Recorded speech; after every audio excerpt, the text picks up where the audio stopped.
就是啊，亮一亮的。唱曲儿会不会啊？你这小脸蛋儿，小身段，跳舞成不成啊？对啊，不行，展示，看一眼，别管。咱们回去吧，我情愿饿死，我也不想受这份委屈。咱们凭本事赚钱不丢人，继续摸。什么事吗？这害羞上什么大学？就是，你可说呢。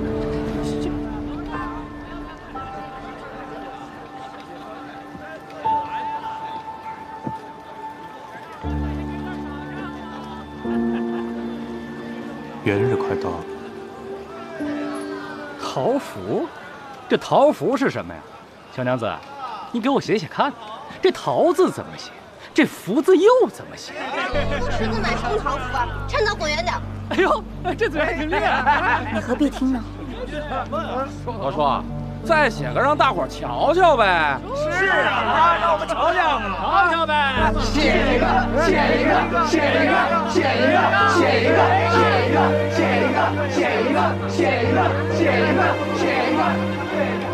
借过。哎，这哪儿来的这？论笔微薄，望娘子不弃。郎君想要什么字？任凭娘子做主。悬于何处？悬于在下书房门口。这写的行不行？能写出啥来呀？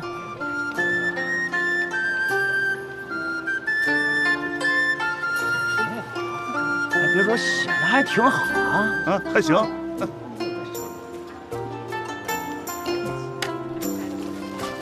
这有两写的不错，是啊。好句，好字，气象何等壮阔，落笔更有二王之风。郎君过奖了。得蒙娘子不吝，下次墨笔，在下仰瞻侵犯，3生不谢。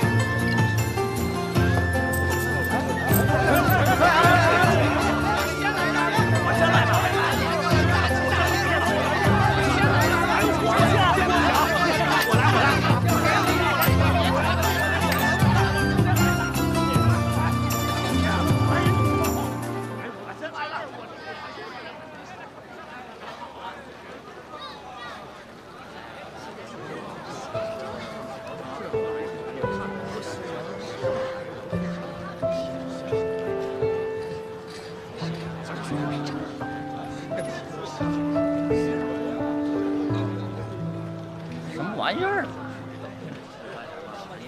哎，你怎么撕了呢？这好歹是拿钱买来的。哎，凑个热闹，看看小娘子就得了。花家那么晦气，我可不想贴在家里。你敢啊？不过呀，她要是肯做我的外室，那我还可以考虑考虑。说的也是，得了，我也不要，跟花家扯上关系，那能是桃符？那是瘟神。哎，走，喂，我怎么着？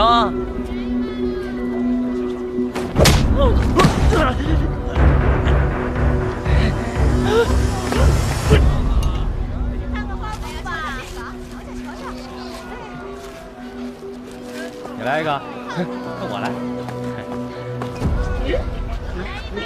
别写了，我们只是无聊，在作弄你。他们为无聊，我为挣钱，这不是两全其美吗？哎，你到底买不买啊？不买就别挡着我们看小娘子啊！就是啊，今日沈姬再次出嫁了，你那日说我们本就没什么关系，不是的，我沈姬钦佩你，敬重你，从第一次在统江府遇见你时就是如此。哪怕你不是华家人，哪怕你不是女儿身，我也想同你做朋友，做知己。当然可以啊。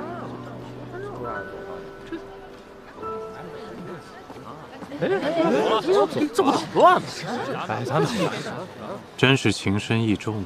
继续。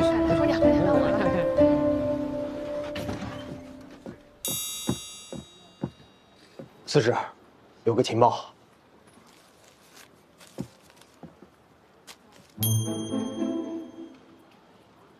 以后这种捕风捉影的消息，不用再给我送过来了。是，司职。去，买个桃符。啊？元日要贴的。是。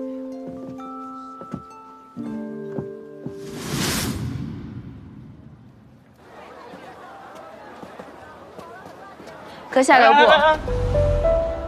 往后退。请问城中的药房怎么走？你不认得我？你是抄了我家的人，那你还来问我？花家戴罪，我问他们，他们要么不敢说，要么就胡乱骗我，所以我只能问你了。你不怕我？是，每次你都不怕我。我们花家已如蝼蚁草芥，你们七秀司奉旨办案，一直紧盯我们，是不屑杀我，也不能杀我。看来今日获利颇丰啊！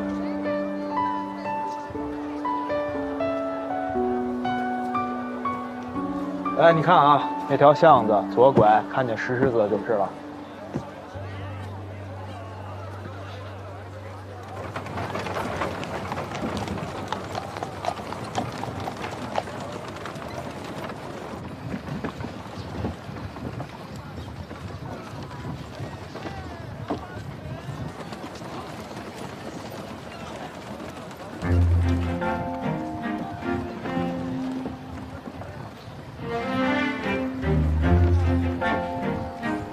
听说沈大郎同你定过亲，如今婚事黄烂，就开始抛头露面、自暴自弃了。若抛头露面便是自暴自弃，那你整日遮着脸避着人，连天光也不见，那你岂不是天下第一贤淑首领？方才还看到沈大郎来买你的桃符，真是对苦命鸳鸯啊，挺叫人唏嘘的。我与沈家早无瓜葛，沈大郎买了，满城的人也买了，难道都与花家有关系吗？ 这么着急撇清关系干嘛？想护着他？你恨我吗？于私，你我素不相识。于公，你和我祖父同为朝臣，阁下识君之路，花家承君之怒，只是不知来日这雷霆之怒会不会落在你头上。这桃符什么意思？你不识字啊？ 只认得一半。什么叫只认得一半？上半句我认得，是宋延卿的佳句。夏松山夕多所思，携家人兮不迟迟。松间明月常如此，君在游兮复何时？如此情景被你下半句一衬，风雅全无了。眼下既无明月，也无佳人，似是你的马车是坏了吗？行得如此迟。 驾！驾！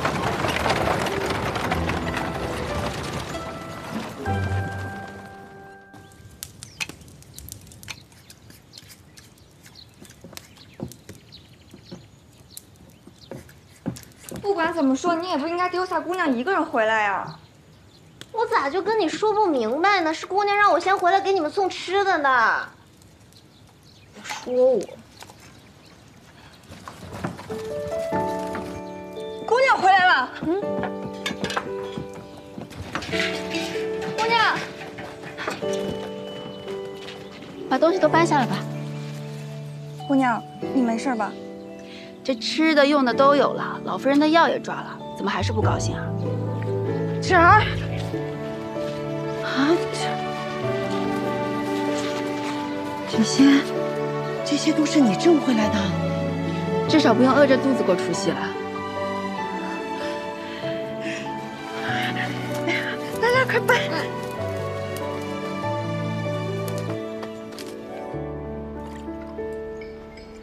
老夫人，多喝些热汤。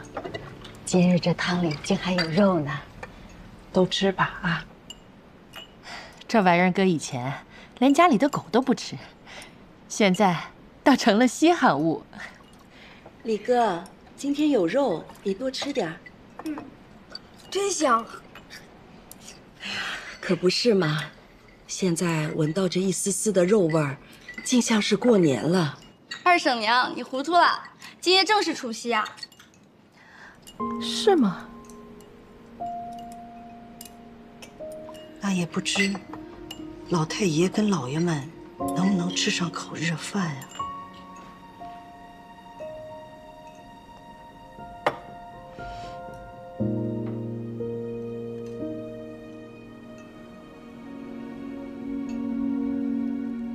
好想再吃一顿团圆饭，哪怕不宜素食，只要一家人在一起就好了。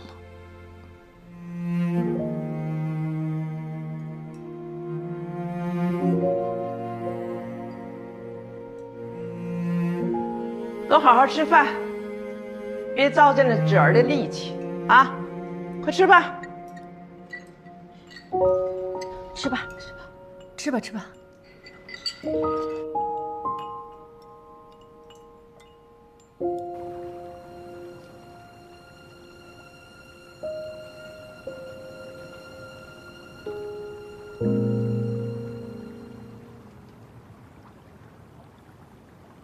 侄儿，你累坏了吧？四婶，我今天留了5文钱，给你买了个东西。什么东西啊？煎梅子。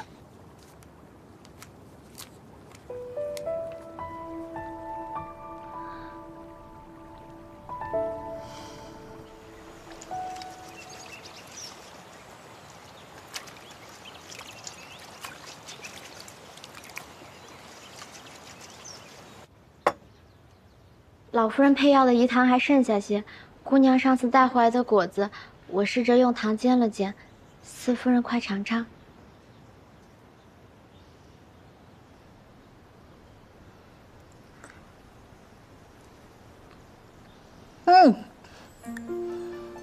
好吃呀，花枝，你尝尝。太酸了。好吃的，我不齁你。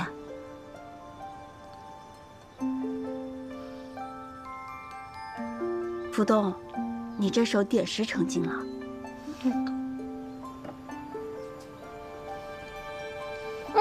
好吃。要我说呀，这比经济的煎梅子还好吃些。那梅子1包要5文钱呢。你现在知道要5文钱了。若是福东用心做，只怕经济要关门。四夫人若是爱吃，我倒是可以照着经济的口味做来试试。只是不知这些红果是哪里来的。这庄子往东3里地有一片林子，尽是红果子。你若再去摘，记得带些吃食。那里住了一个孤寡老妪。好。一老一小的，摘也摘不了，卖也卖不掉，这才留到冬天，便宜了咱们。现在这天底下可怜人可真多，如今又多了咱们这一大家子。哎呀，过来呀，来，大姑娘。这会儿可有空闲？三夫人，请说。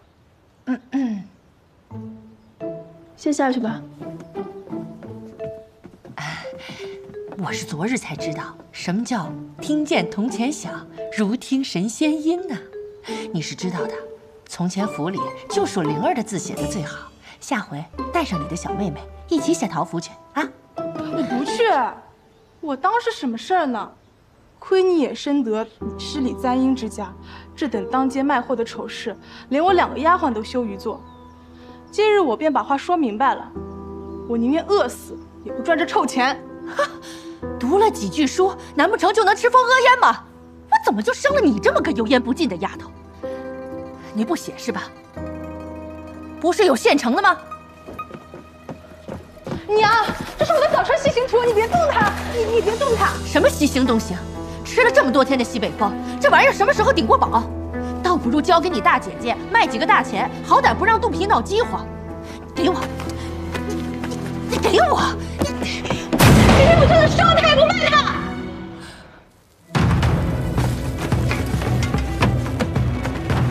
好啊，你烧啊，你烧，你烧，你烧啊！你有这个记性，就把它全烧了。今天不断了你这个念想，就怕你以后一门心思全吊死在这些闲事上。闲事？你从前逢人就吹嘘我多么有才学，无论我怎么劝你，你都不听。今日你倒是说了实话了，你压根从没觉得我有什么长处，只拿我往你自个脸上贴金。哎，三夫人，元日今日就过完了，过了节庆，无论是桃符还是字画，多半就冷了。我也是趁着花家摆摊的噱头，等新香过去了，只怕无人问津。这不是长久之计，花灵也不必掺和进来。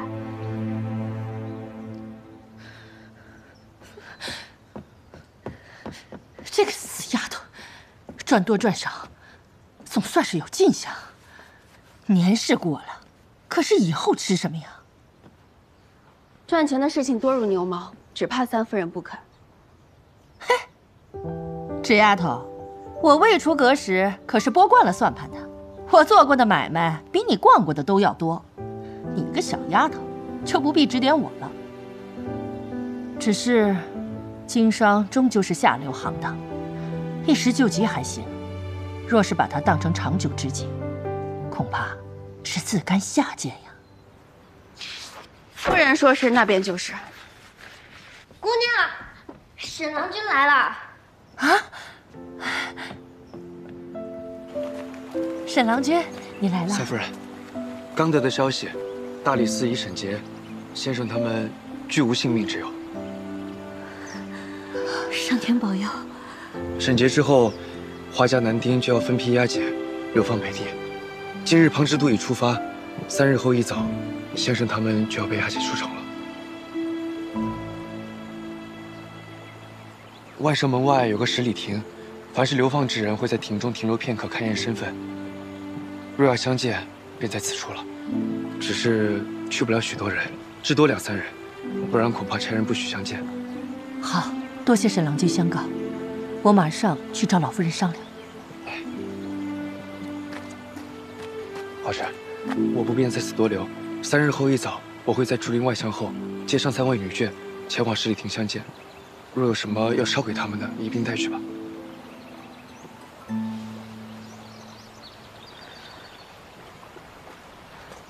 我听闻北地滴水成冰，4、5月里雪尚未融，官人向来畏寒，如今这节气北上，如何受得了？更何况老太爷呢？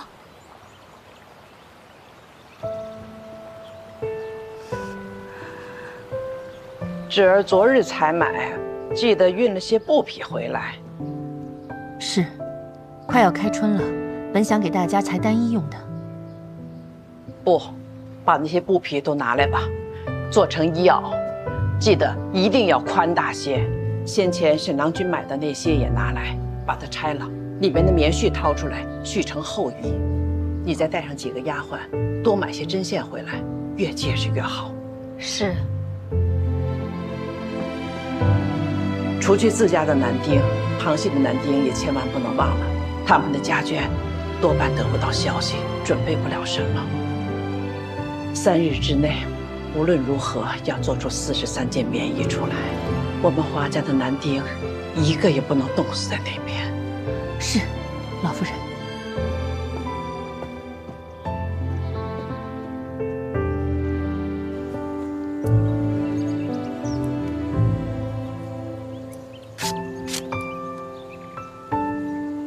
棉胎不要都掏尽了，要薄薄的接做3层，留1层在里头，不然爷们儿没冻死，咱们倒都冻死了，知道吗？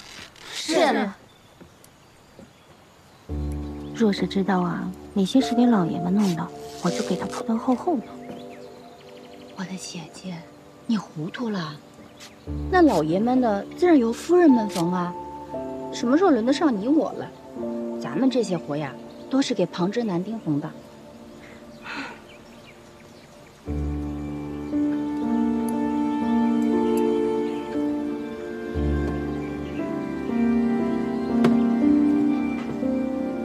玉珠、红泪、莲幽，你们3个随我来。是。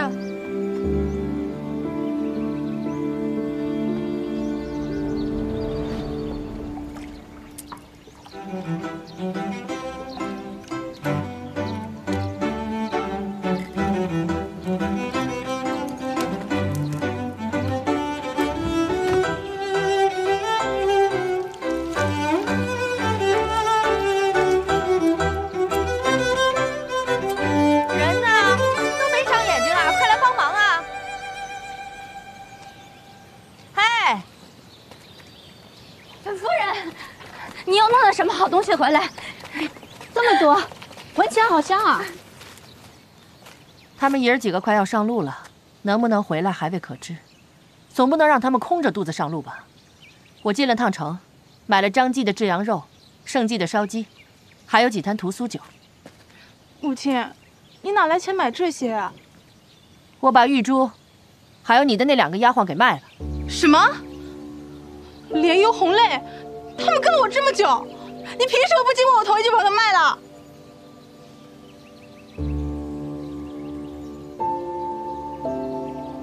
你们都这样看着我干什么？这些丫鬟本来就是我买的，现在卖身契在我手里，如今一时走投无路，把他们卖了又有什么不可？思前想后，我想明白了，与其都窝在一起受罪，偷的偷，跑的跑，倒不如都交给人牙子。一个整齐的丫鬟，卖了钱，可以供一家老小吃上半月。都围在这里看什么？搬进去呀！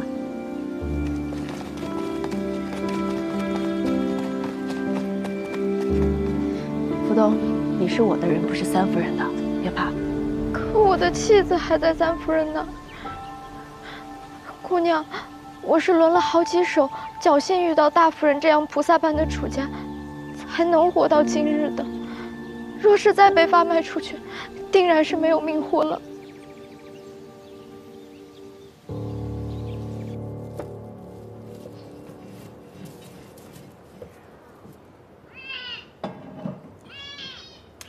来，我来吧。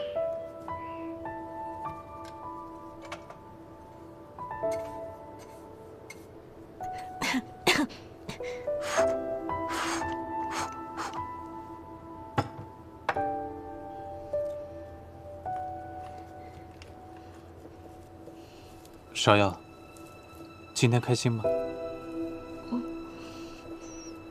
我同父亲说过了，以后再也不会有郎中来了。啊？连他们也不来了吗？连他们？郎中来，我还可以同他们吵架。郎中要是不来，我能跟谁说话呢？猫又不会说话。是啊。是不是？萧姨这么忙，应该也没时间陪你。那些丫鬟呢？可有你喜欢的？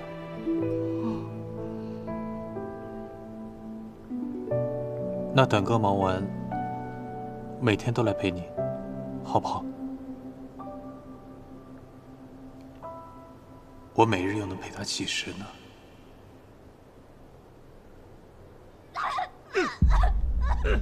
饶命啊！别怕，我去看看。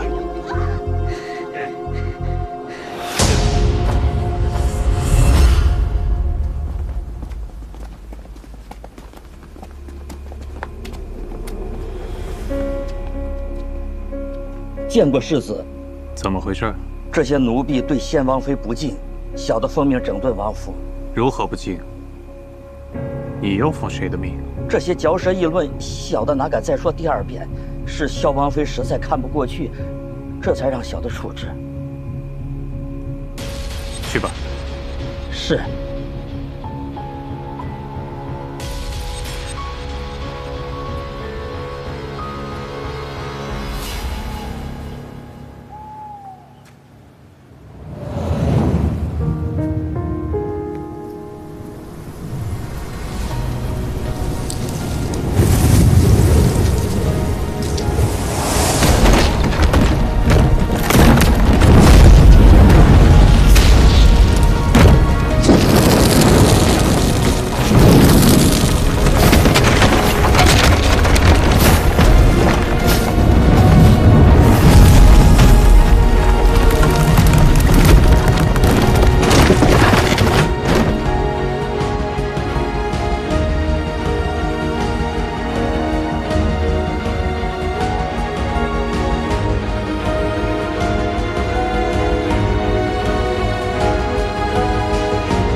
补一口没什么，就算去要饭也活的。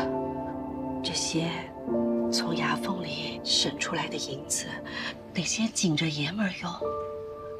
这人都说，穷家富路，山高路远的，他们好歹得有些银子傍身吧。所以，我是想把这些银子缝在衣服里面，给他们送去。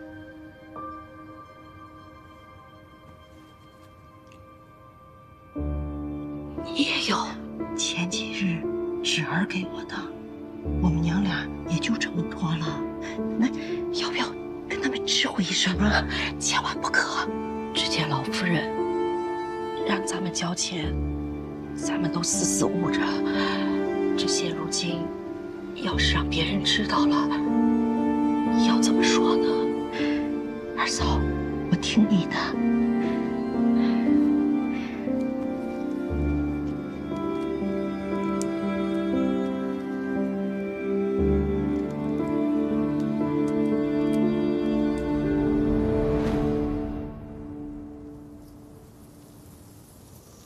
娘娘，你可是好人呐！冤有头债有主，你可千万别来找我！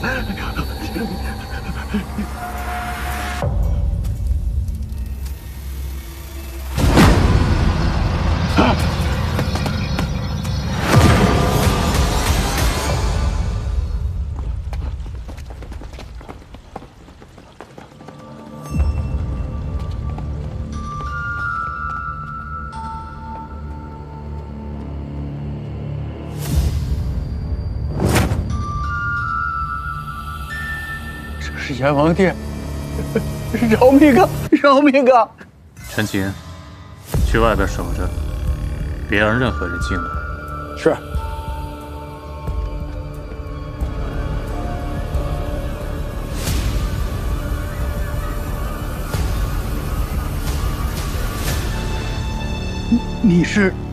你是世子？你既认得我，便是王府中人了。你叫什么？世子饶命！奴才姓董，在府上的善花当差。你为何要在我母亲院中焚纸燃香，还泼狗血？老奴对不起娘娘啊！老奴上了年纪，明年便要离开王府，可这些年，老奴夜夜做噩梦，生怕娘娘的冤魂前来索命，迫不得已才行此下作之事。说清楚，你如何对不起他？2日正是上元节，府里到处都是人，一直热闹到深夜，只有王妃的住处寂静无人。我偷了几件银器，无处可藏，便来到娘娘的院外。我是想着先埋在那儿，等风腾过了再挖出来卖掉。结果突然听到院子里发出一声“砰”的响声，就像放了个小炮仗。紧接着，院子里便冒出了火光，我听见娘娘在喊救命。大火刚烧起来的时候，无人知晓。我本来想跑到院门口看看怎么回事，可是我看到好些人都要过来，我当时吓得要死，只能跑了。后来我才听说，娘娘没能逃出来。后来我一直在想，若是我当时没跑，是不是就……后来下了场大雨，大火才灭了，娘娘的住处被烧得漆黑一片，我心里有愧。过了一阵子，便带着香烛前去祭奠，结果我亲眼看到，在那漆黑的砖瓦上结着一层白霜。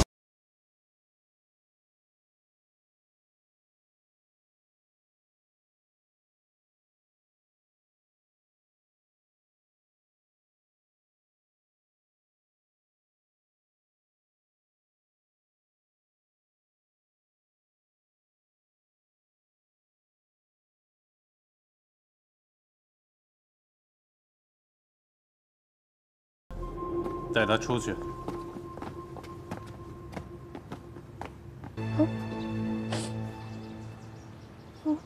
擦擦吧，别去掉衣裳上了。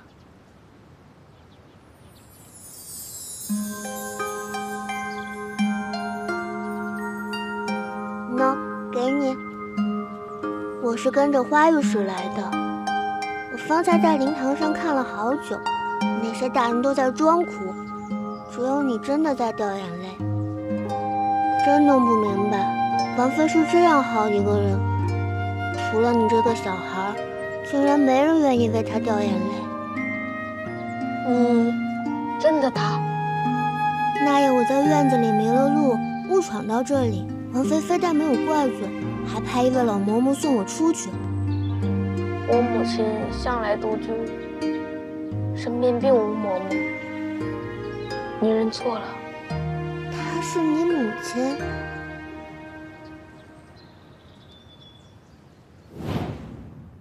那孩子能随花一镇来灵王府，要么真是同仆，要么是花家自知。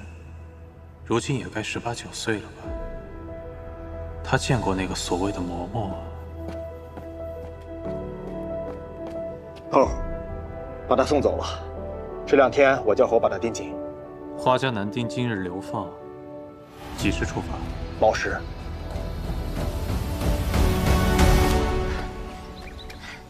哎呀，大嫂，我找柏林要了双鞋，得给博玉带上。这孩子脚嫩，走这么远的路，定然受不了。我谢谢您啊。好，给我放好一点啊。是夫人。待沈郎君的车一到，慧兰、金娥，你俩陪我一同去。是。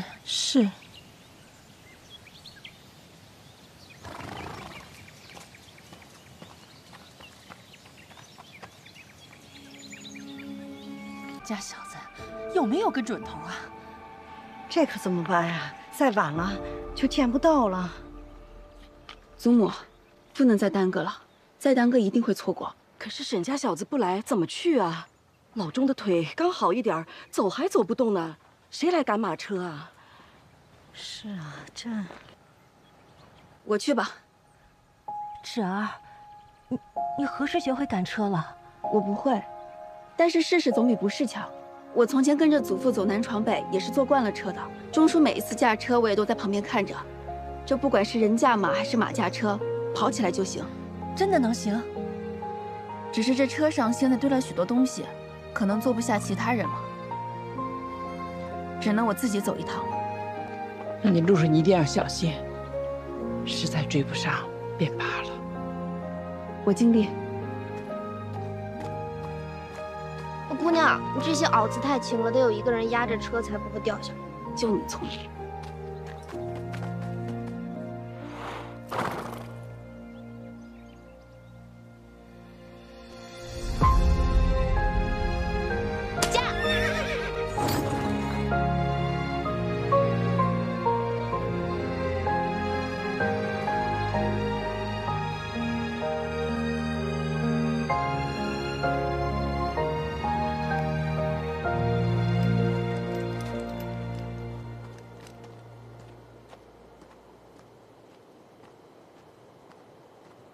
走吧，就算忘穿城门，也没人敢来这儿。等一下，有人来了。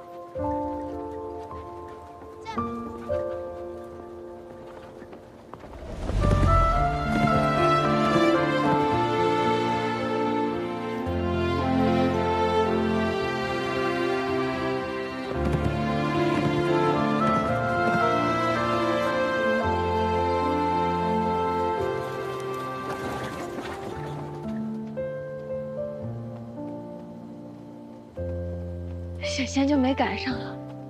你是花家的？一点心意，喝个茶。我同家里人说几句话。得，今儿我算是看着西喜景了。一个小娘子跑这儿来送人。继续吧。你怎么来了？他们呢？赶车的老周呢？钟叔近日腿脚不太好，这车太颠簸，我就替祖母他们来了。祖父，这北地不比南方，家里准备了些棉衣。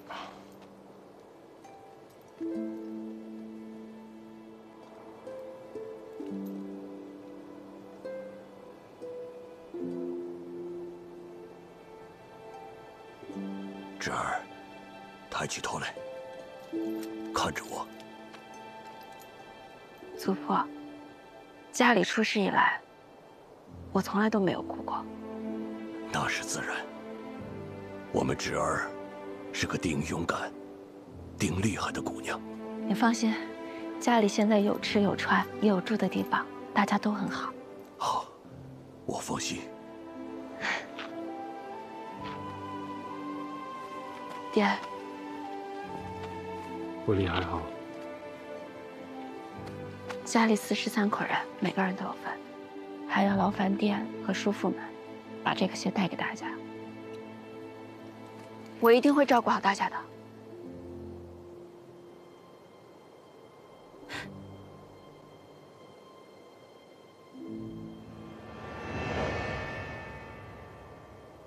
那女子是什么人？花一正孙女儿，先前同沈家议过亲的那个。孙女儿，哼，倒比那老匹夫有趣些。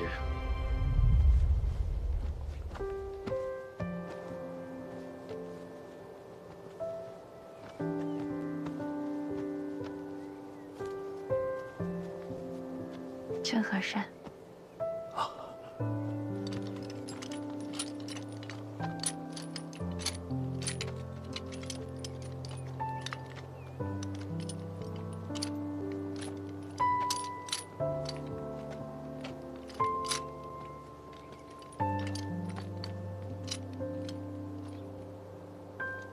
罗宇，你娘还给你带鞋了呢，来，我给你穿上。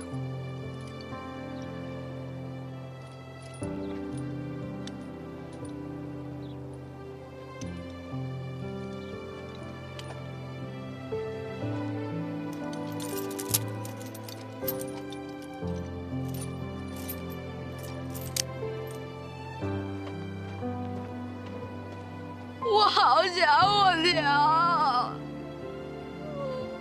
好想我罗宇，娘。你娘也想你，但你现在是个小男子汉了，她要是知道你哭鼻子，该担心了。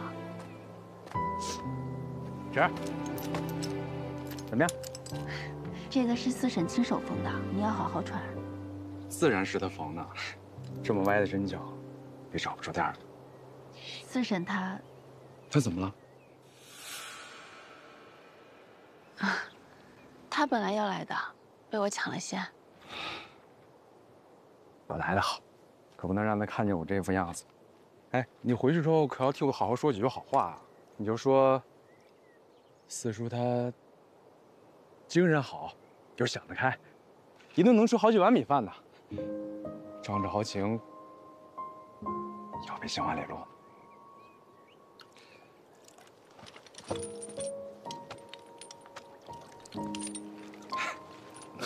哎，酸的我眼泪都快出来了。四叔坐。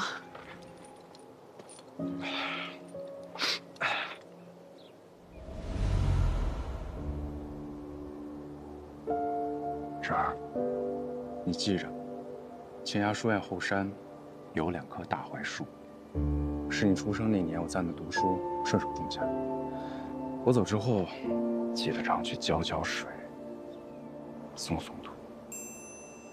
记住了。四叔，这次这案子是谁办的？季秀司吗？襄王员工监理大理寺，季秀司找回家之后，我们就落在襄王手里了。畜生！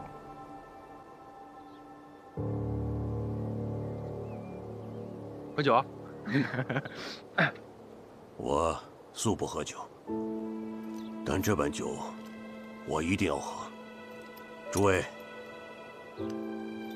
西出阳关无故人。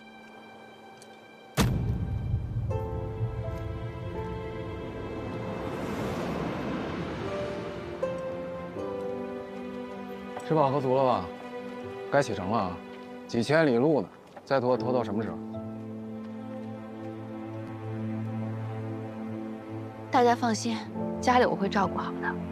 弟弟妹妹们、婶娘们，我都会照顾好的。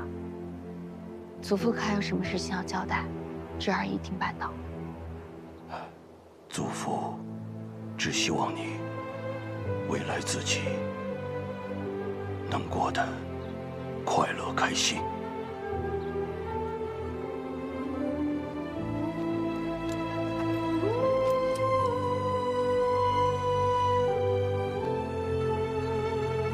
走了，走了，走了。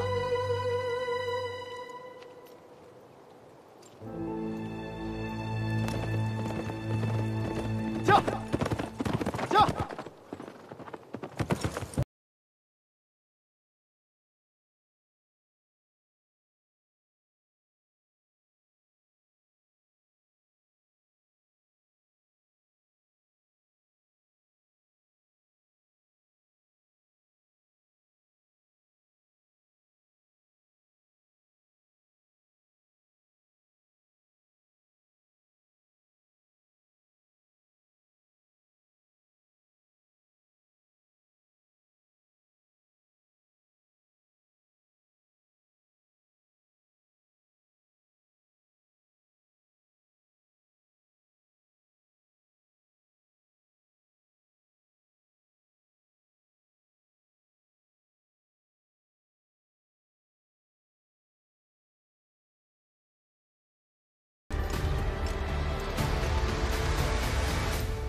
新官上任，这是来寻我错了。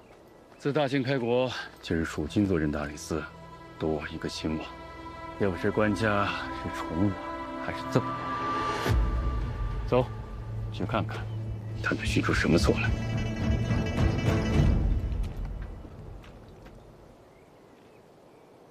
此时有何事？花公可还记得，当年上元节灵王府那场大火？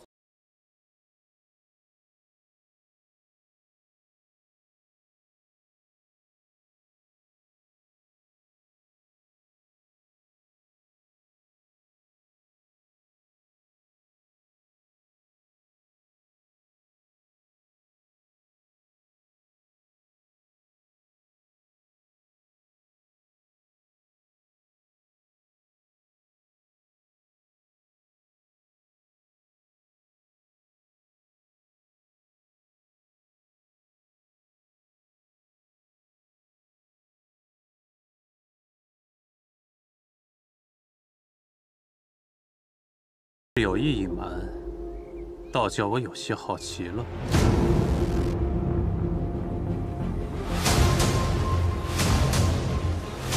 刺史，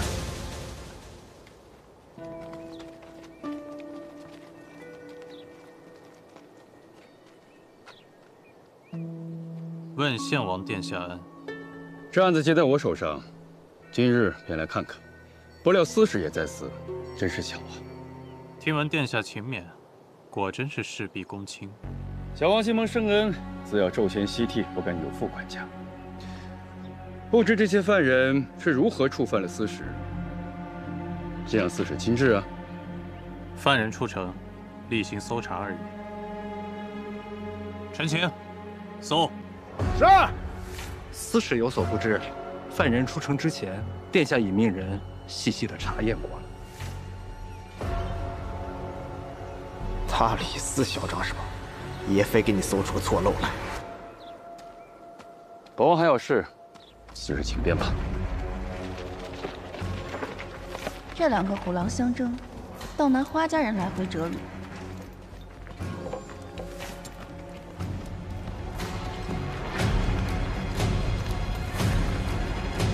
好，有东西。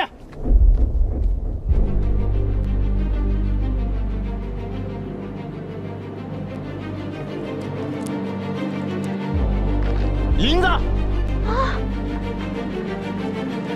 这也有。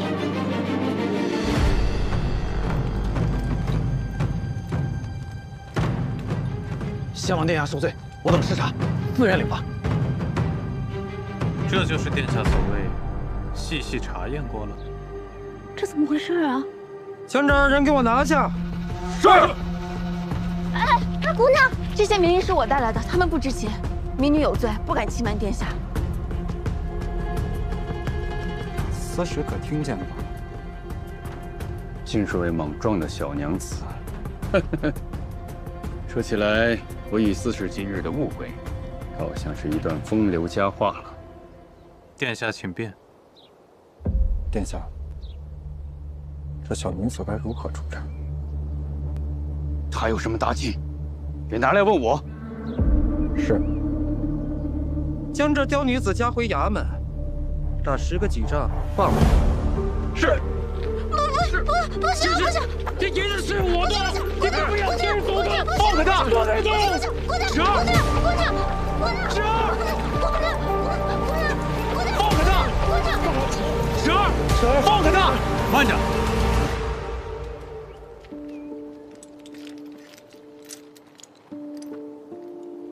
3000里北上是官家定的，可这人是我七秀司拿的。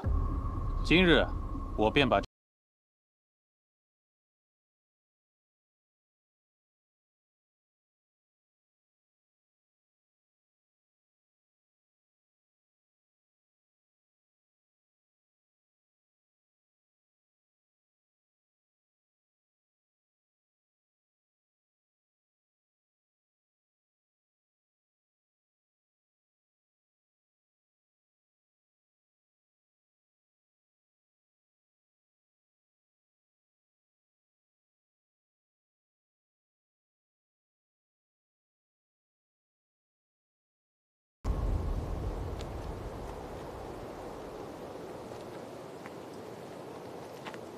爹，刚才若不是纸丫头站出来说这10几仗，恐怕大哥他们会有性命之虞。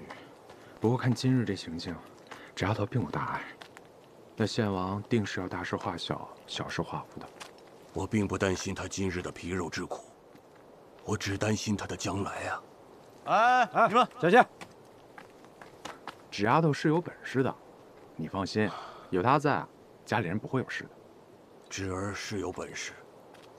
正因为他有本事、有胆识，做起事来会把自己逼到刀尖上。画家已经绑不住他了，只愿苍天待他不薄，从今往后叫他逢凶化吉，欢乐美满。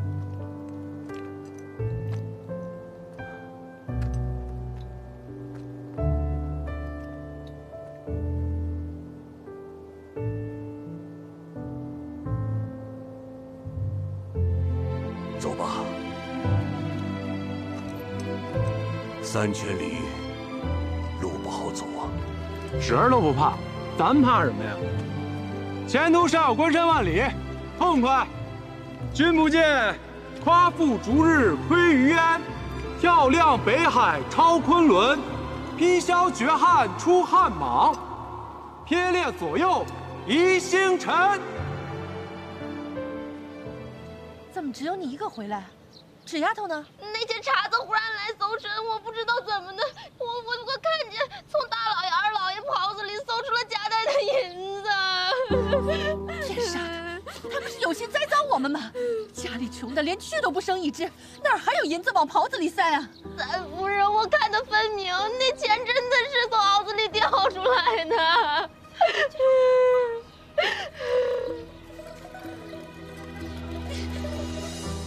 你们，只是结果如何？后来来了一个大官，身后跟着一个老宦官，说要把大老爷和二老爷抓回去。姑娘见了，说跟他们没关系，然后就要替老爷们顶罪。现在老爷们已经出城去了，但是夫人，姑娘被抓走了。我的芷儿。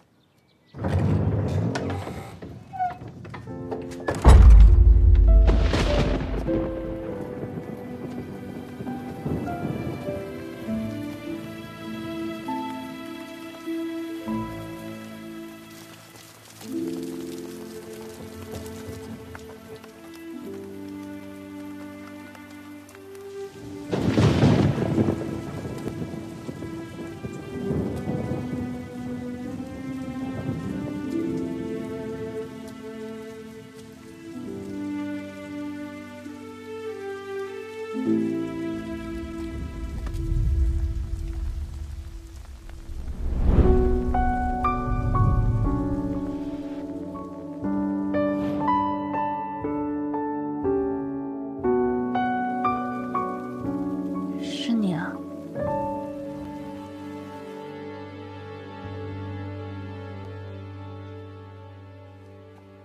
伤势如何？病人是你家娘子？是，先生放手医治便是。这便好说了。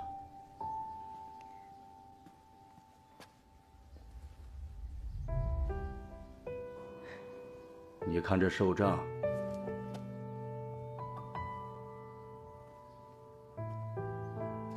你二人不是夫妻？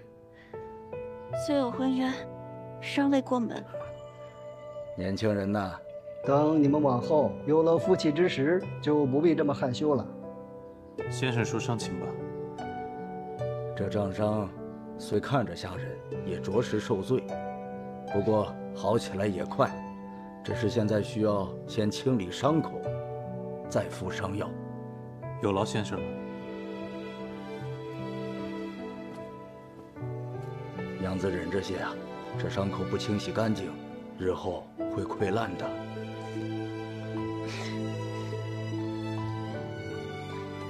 哎，别扯，别扯。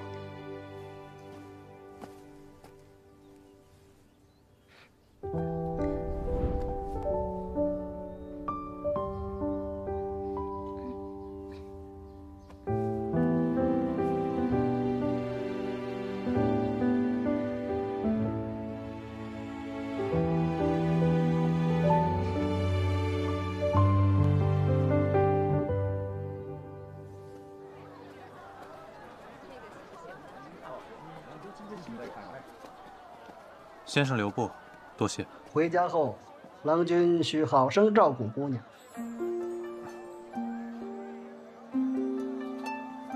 若是陌生男女问诊，怕有不便，这才撒了个谎，见谅。明白。那日过后，西秀司有没有再为难你？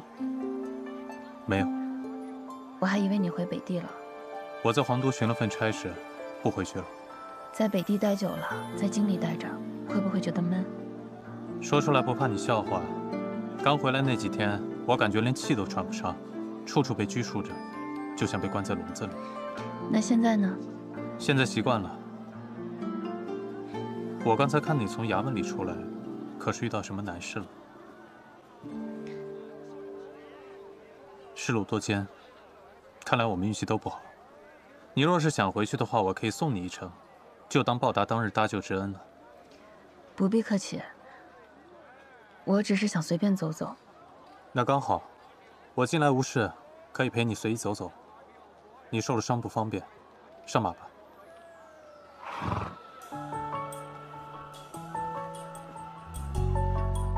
遮一下。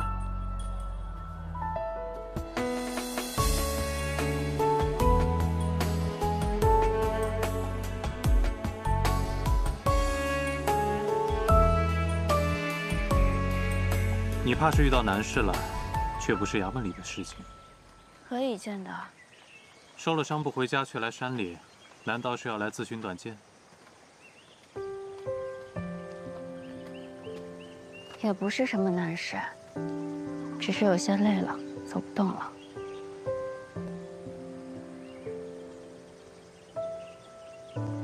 倘若你在一艘船上，这船行在海里，船上的纲手、舟师都离开了，只留下一车哭哭闹闹、吵吵啼啼的渡客，听着不太妙。可不，你知道，倘若你也走了，这船必定会卷进漩涡里。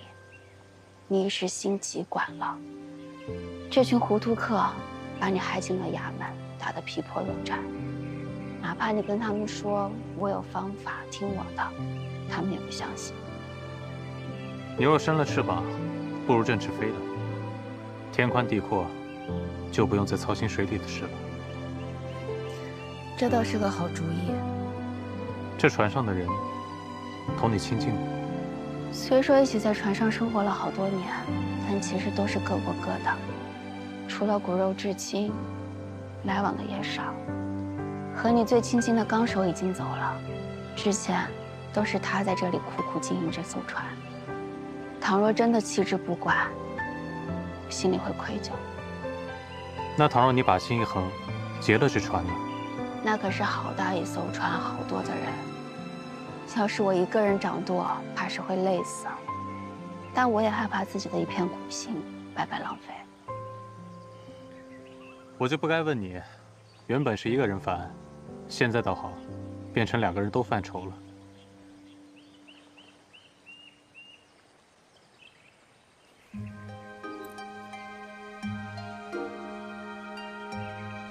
要是这么犯难，不如志同钱吧。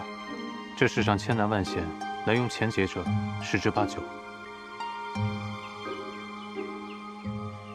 你带刀了吗？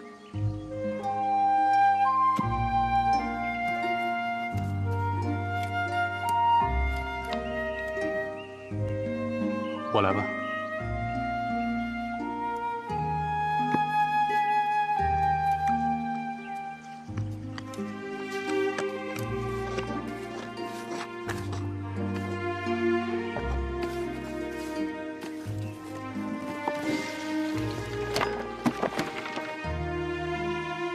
酒。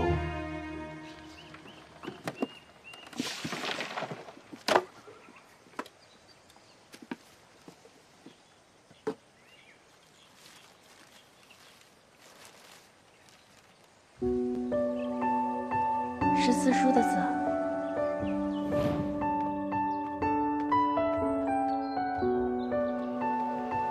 成明2年冬，长兄平与得女，眼明如秋水，玉雪殊可爱。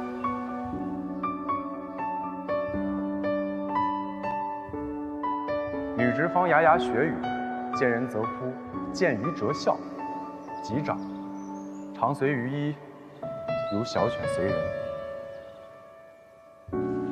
余闻男人有女，既大酿酒，既禄，亦于坡中，不复发矣。侯女将嫁，因觉颇土，取供贺客，男人谓之女儿酒。阿指上幼，余无以为赠，为姬前买10洞春酒18坛，亦于青崖北坡下。但愿阿指平安长成，无忧无虑，家得家训。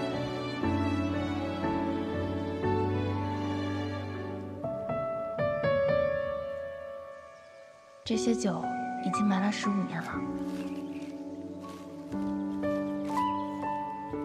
才想起来家里人买了几坛酒，挖来看看。只是看看。我想把这些酒给带走，郎君可否帮我？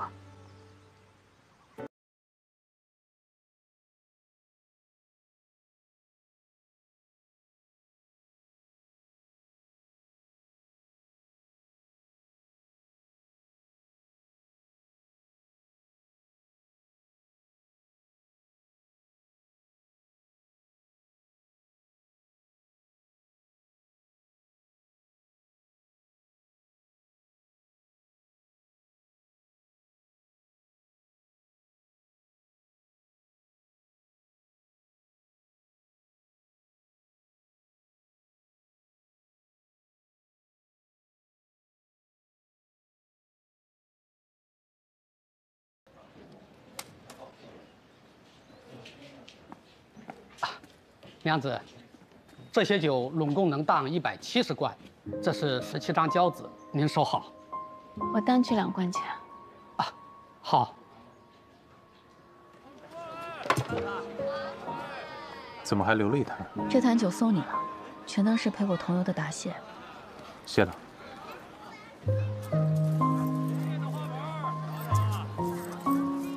这又是？总不能叫你白白出力气吧？你刚归京不久，生计不易，你就不要推辞了。你人还怪好的。你就不要打趣我了，还要劳烦你把这车还回去。那你呢？我就先回去了。天不早了，坐车回吧。不了。花府查封多日，你现在没了住处，身上又是钱又是伤，怎么回去啊？你怎么知道？花相公获罪，举臣皆知，初见的时候我就知道你是谁。上车。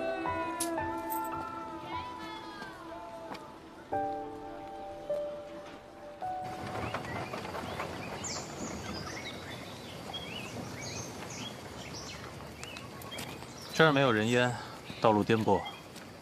你要是坐不住的话，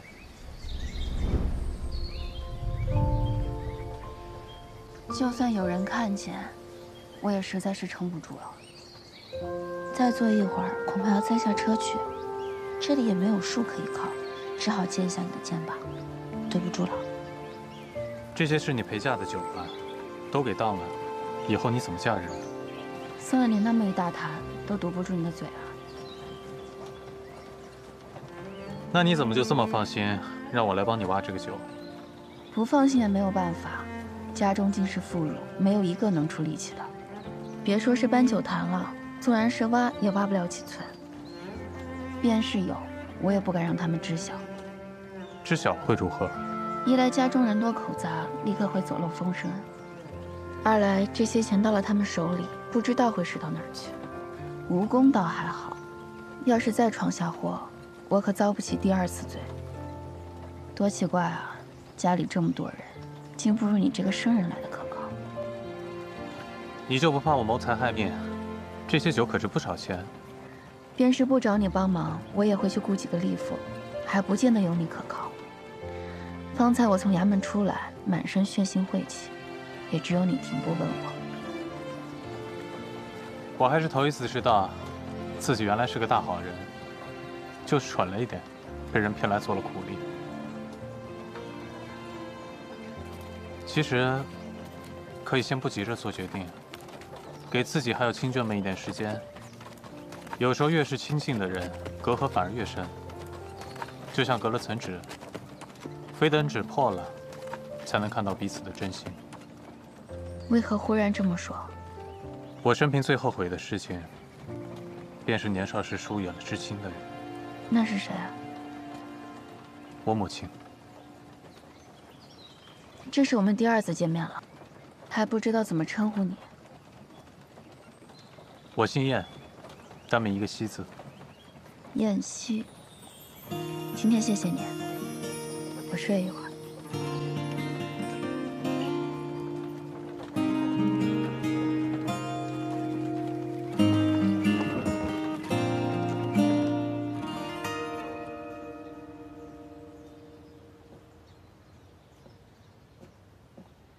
这到处都没人影儿，你说纸丫头会不会被拍花子的拍了去？哎呀，别乌鸦嘴了，青天白日的，哪就能丢个大活人啊？要不明日去城里人牙子那儿问问消息？我现在就去。哎呀，别！大夫人，大夫人，你去哪儿啊？都这么晚了，这会儿倒有力气了，当初就不应该费劲缝进去。三嫂，你这话是什么意思啊？当初我们也没坏心啊。哼，早先老夫人叫交钱，我是喊得嗓子都哑了，也没喊出你们兜里那仨瓜俩枣啊。现在可好了，都便宜衙役了。当初要是交出去，也不过是便宜了茬子，我看也没什么分别。哎呀，你有能耐，你倒来管家呀，成天绕着孩子打什么转？三嫂啊，都是我不好。姑娘回来了，姑娘回来了。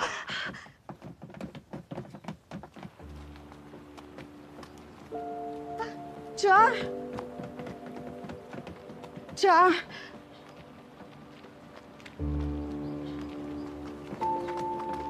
芷儿，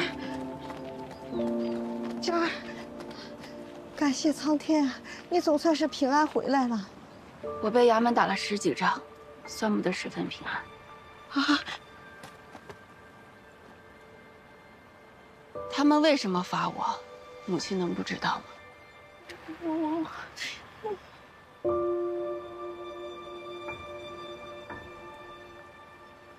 都到这个时候了，还是不愿意跟我说实话吗？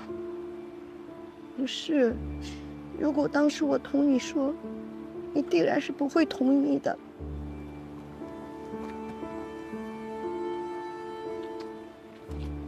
他向来是个没主意的人。儿婶，这都是你的想法吧？大姑娘，又何必这么说呢？若你嫁了人，也会心疼爷们儿的。只是你们全然不知什么叫做流放，什么叫做北定。出了城，过了关，一到昆山尽是土匪，几个大钱就能要一条人命。你们都以为那是保命钱，那是夺命钱。不是已经搜出来了吗？那幸好是被搜出来了，我踢着挨了一顿打。那要是父亲二叔落回了献王手里，他们还能活着回来吗？以后你再也不要把银子给我了，我再也不拿钱了。横竖都是我错了，是我错了，我就不该把钱都给你。纸丫头，你要论道理，去找衙门论，别跟家里人论。三嫂就是话赶话的，这个家就不是个讲道理的地方。我早就知道了，我累了。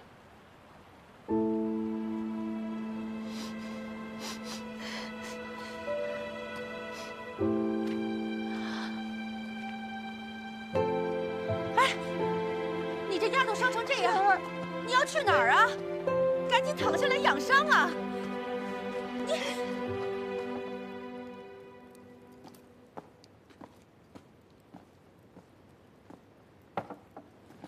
头儿，你回来了，老远就闻见酒香了。眼睛贼得很嘛，这么小的碎银缝在袄子里都能找到。那可不，咱从小就生了一副好眼睛。眼睛这么好，不用可惜了，送你个好差事。哎呦，那谢头。从明天起，不用在司里卯着了，给我换班盯着花家。花家，盯紧一点。若是再出现今天这样的祸事，提着脑袋来见我。是。还有，去一趟永昌当铺，今日收档的17坛酒，只许赎到，不许变卖。是。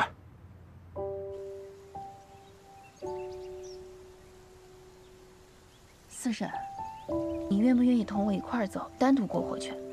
咱们还得带上包下塔嘛，免得被三夫人发卖了。怎么突然说这些啊？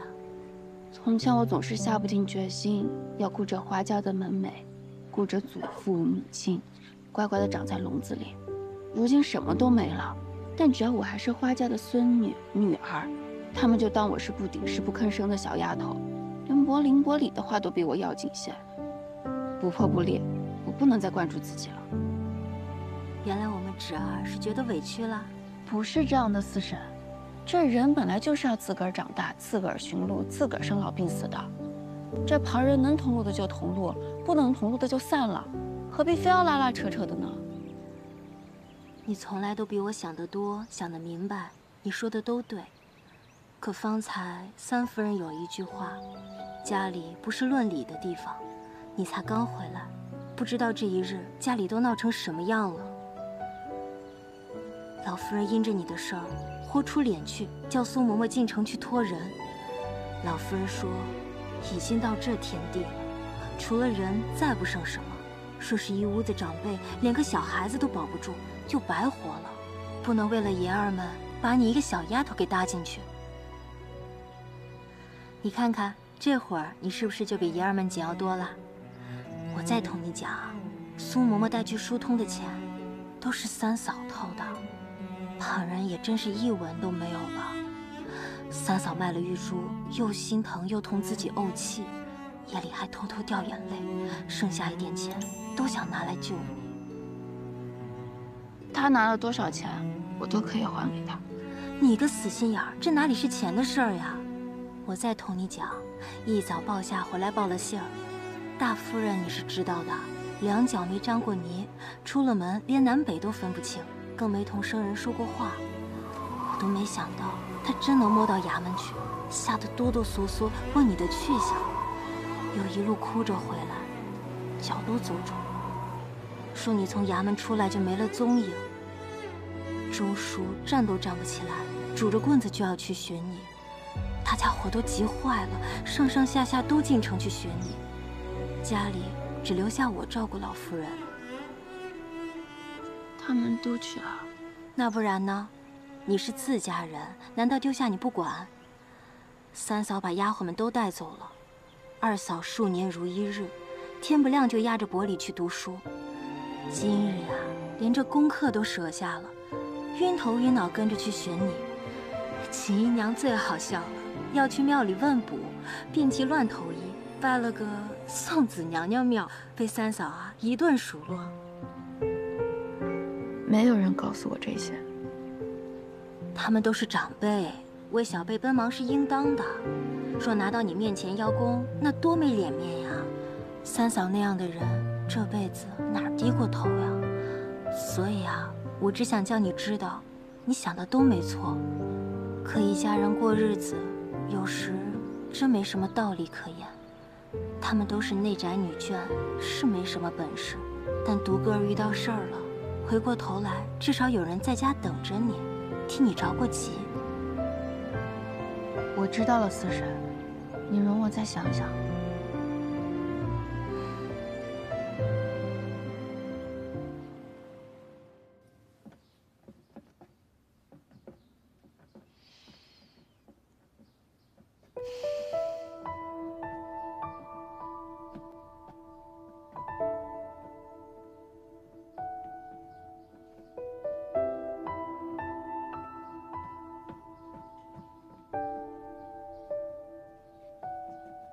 这哪来这么多被子？给你你就躺下，问这么多干嘛？我不要，拿走吧。别乱动。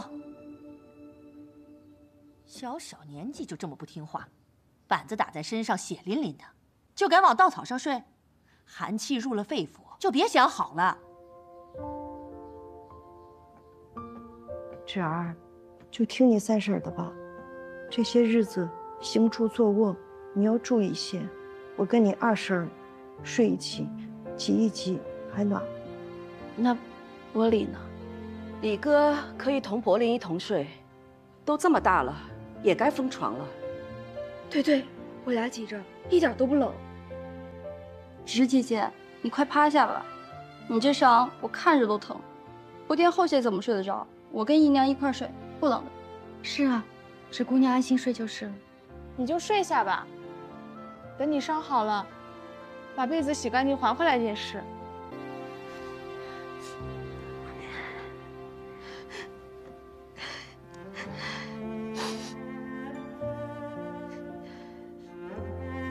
疼不疼呀？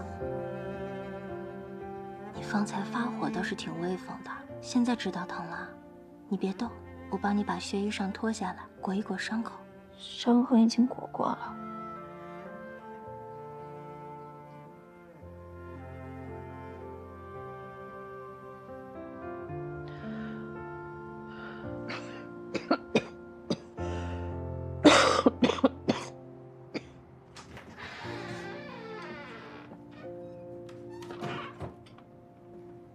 怎么样了？换了药，已经睡下了。你也快睡吧。你说我是不是老糊涂了？竟然答应让他一个人去送行。年轻人身板壮，不会有事的，您别太担心了。对了，府上带那养荣丸还有吗？有，只是不多了，只够您再吃个3、5日。我不吃了，给芷姑娘送去。那她年轻，不能落下病根儿。是。芷儿心思重，这一趟恐怕伤的不仅仅是身子。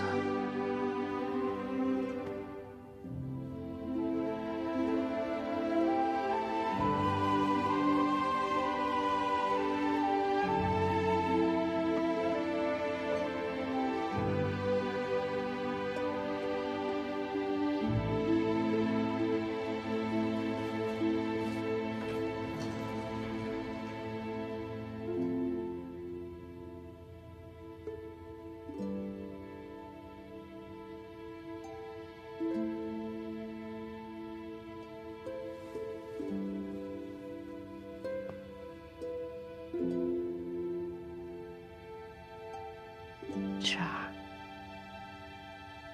怪娘不好。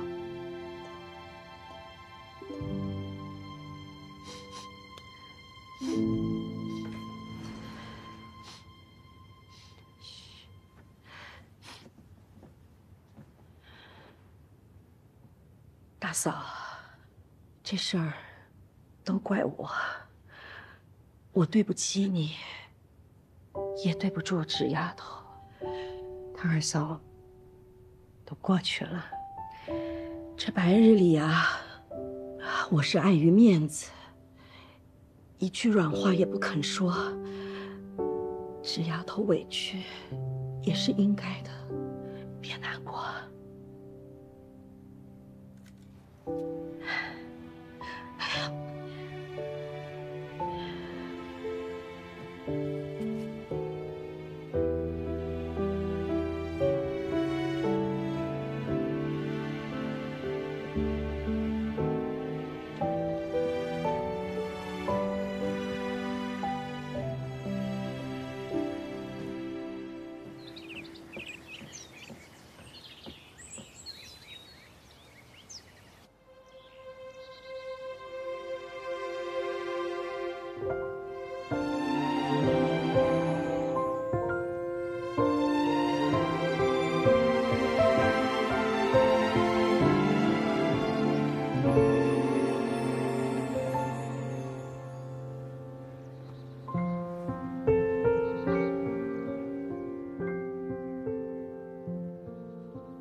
你自问问，哪里像个做姑娘的，哪里像个官宦闺秀？路上一定要小心，实在追不上，便罢了。经商终究是下流行当，若把它当成长久之计，恐怕是自甘下贱。纸丫头，这哪来这么多被子？给你你就躺下，问这么多干嘛？给你们家薄礼吃吧。省得被压着背书，可怜劲儿的。你莫要胡说了，你一未出阁的女子，怎能同那些商贾们讨价还价呢？以后你再也不要把银子给我了，我再也不拿钱了，横竖都是我错了。你就睡下吧，等你伤好了，把被子洗干净还回来也是。他们都是内宅女眷，是没什么本事，但独个遇到事儿了，回过头来，至少有人在家里等着你。替你着过急，有时候越是亲近的人，隔阂反而越深。就像隔了层纸，非等纸破了，才能看到彼此的真心。只要找到正确的那颗心，最终就能抵达去处。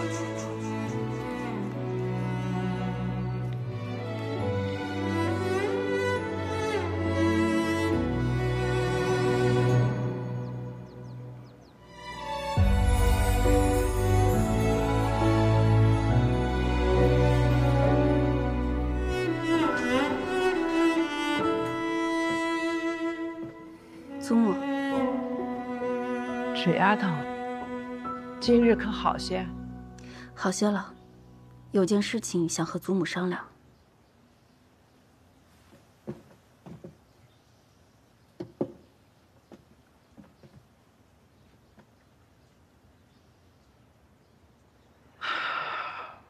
我要是不答应呢？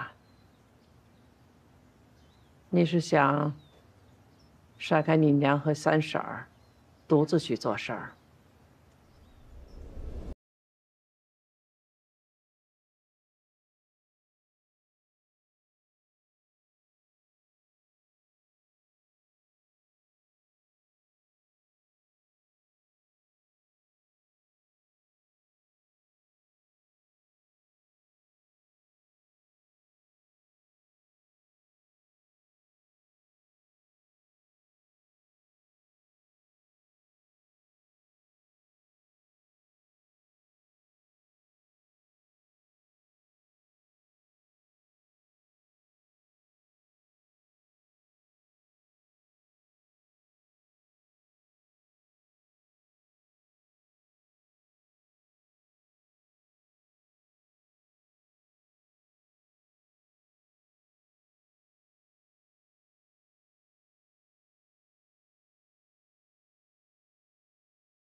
2000多万钱？纸丫头，我知道你懂得多，也是一番孝心，可这个数，我就直说吧，就是痴人说梦。莫说如今这个田地，便是从前府里卖房卖地，算上老太爷、老爷几兄弟的俸禄，也绝技攒不出这些钱来呀。是啊，那只是姑娘年纪小，哪懂得您张家的难受啊？哎呀，我的大姑娘，现在皇都寻常人家，那夫妻俩日夜做工，每月只赚那1、2千钱，吃饭穿衣那剩不了几个子儿。1、2千也是难得了，我娘家每月才500钱过活呢。是啊，这现在上上下下这么多人要吃饭，还有邻哥里哥要养，怎么才能从牙缝里省下这2000万钱啊？老夫人，芷儿呢，她也是好心，您莫要怪她。芷儿，年纪还小，让芷儿说。眼下叫我掏出这笔钱，或者给出一个一步登天的招数，我的确没有。别说你呀，就算财神娘娘下凡，也变不出这么多钱来呀。但方向还是有的，只要认定了，就一定会有办法。什么法子？纸丫头，这事儿可不比你赶车送行全凭胆大。莫说千呢万呢的，就说这个月的脚屎，你也变不出来呀。今儿早上煮粥，可是一点米都没有了。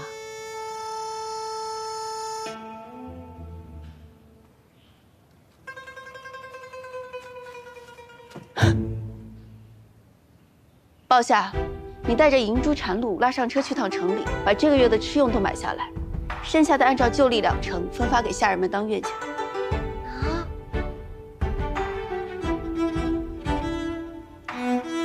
姑娘，我这就去掏车，立时就出发。去吧。哪来这么大张饺子呀？这10两银子呢，怎么嘴皮子一碰就给下人们分了呢？赶紧叫他们回来呀！不止他们，祖母、婶子、弟妹们都有月钱，这月花了，下月还有。以后我们就有零用钱了。那个，哎呀，你呀，你做不来的，赶紧给你三婶赔个礼，还请她长家，快呀！祖母，我长家1日，便保上下1日月里花销，为期3月。若我做得不好，约双手将账本还给三夫人。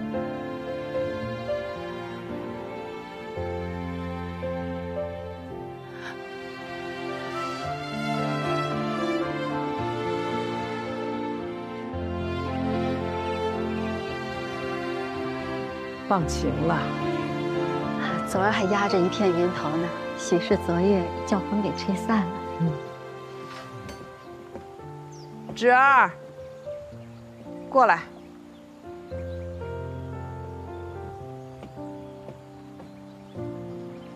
祖母，该说的我都说了，其他的事情，我眼下确实不知。我不是要问你，既允了你当家，成败对错就由你承担。不过有一件事儿，需要你做个决断。是同沈家的亲事。我孙女儿。祖母，请替我写一张帖子与沈家退亲，从此以后花家自谋生路，不依靠别家。我也明明白白长我的家，走我的路。这帖子我不写，我要亲自带你去沈家退亲。这丫头，走。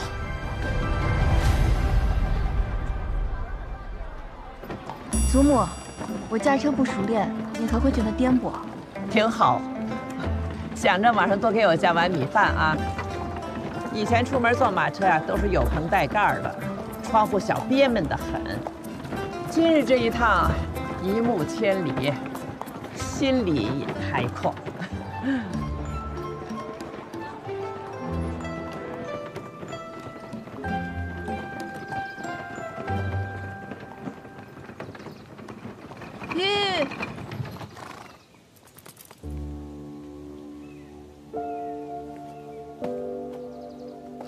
花老夫人求见。好的，请稍等。哎呀，避都避不及，你还叫他们进来？你懂什么？花家那一老一小谁不认得？若是在门口待久了，肯定会坏事。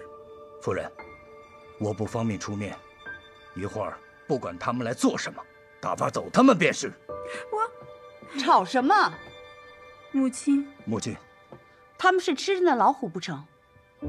老妇弱女，也把你们怕成这个样子，你要躲便躲。我来招待花老夫人。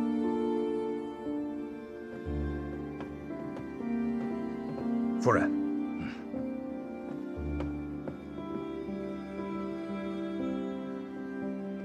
老姐姐，老夫人，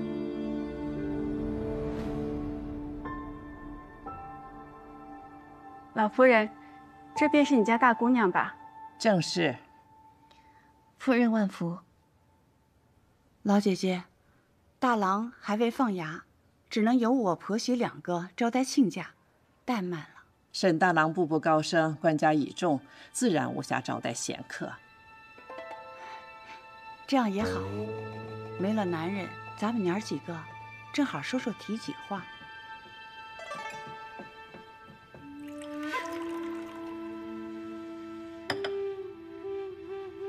请。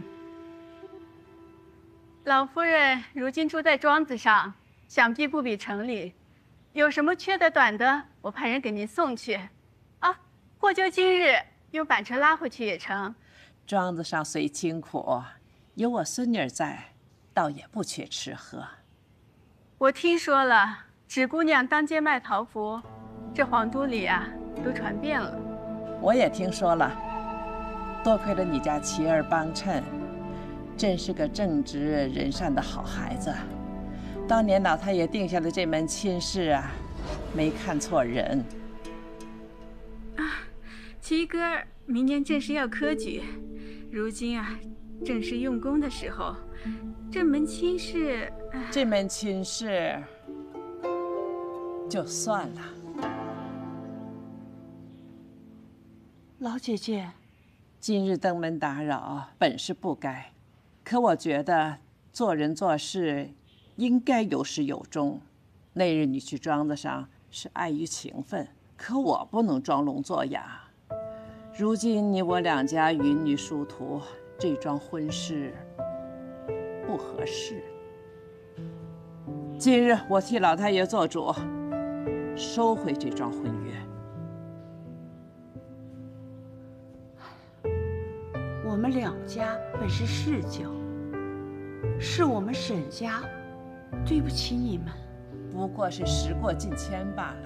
不过还有一事，当年议婚之时，你家随曹铁送到花家的礼物，都被抄没了，如今难以奉还。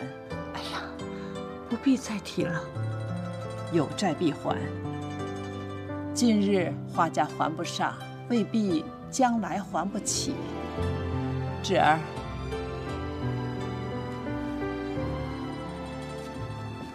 ，2位长辈看看，可还少了些什么？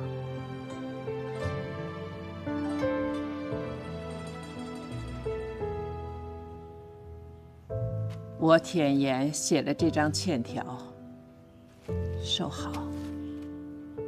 老姐姐，你要臊死我呀！账是账，情是情。芷儿，我们不打扰了，你多保重，千万留步。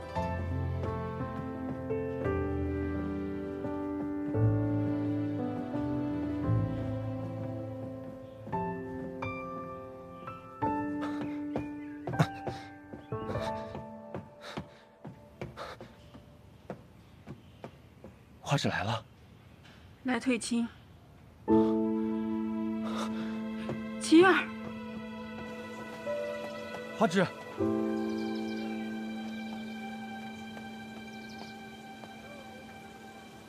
沈郎君，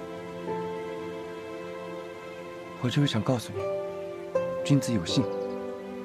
无论我祖母、父亲、母亲是如何说的，我沈清都会守约如初，不离不弃。沈郎君，不是的，是我自己要退婚，无人逼迫我。你不想和我成亲？沈琪，你是个顶好的人，将来不管是哪个姑娘嫁给你，都是此生的幸事。多谢你倾囊接济，也多谢你买我的桃符，多谢你追出来同我说那番话，这一切我此生都会铭记。快回去吧。是姑娘，那以后我们以后还是朋友吗？当然是啊。走了。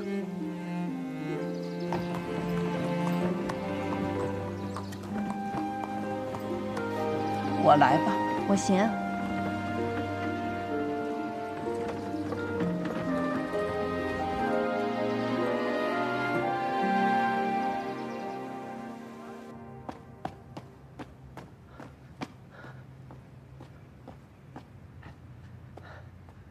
曹好，难怪花家娘子不要女儿酒了。她今日和沈家退婚了，我在那儿盯了一路，那沈大郎还一瘸一拐的追过来，两个人难解难分的，不知道说了点啥，最后还哭得稀里哗啦的。他哭了啊？那可不。那你说一个大男人为个小娘子哭，还真是。那个头，那些酒既然您吩咐了，我觉得事关重大，我觉得放在铺子里不妥当，就让他们都叫回来。嘿嘿。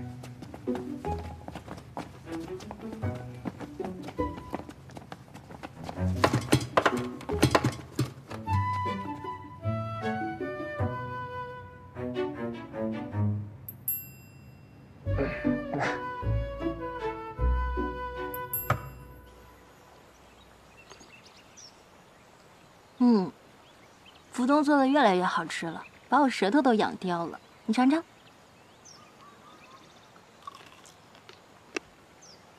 好吃。芷儿，你今日真吓了我一跳，究竟是怎么回事？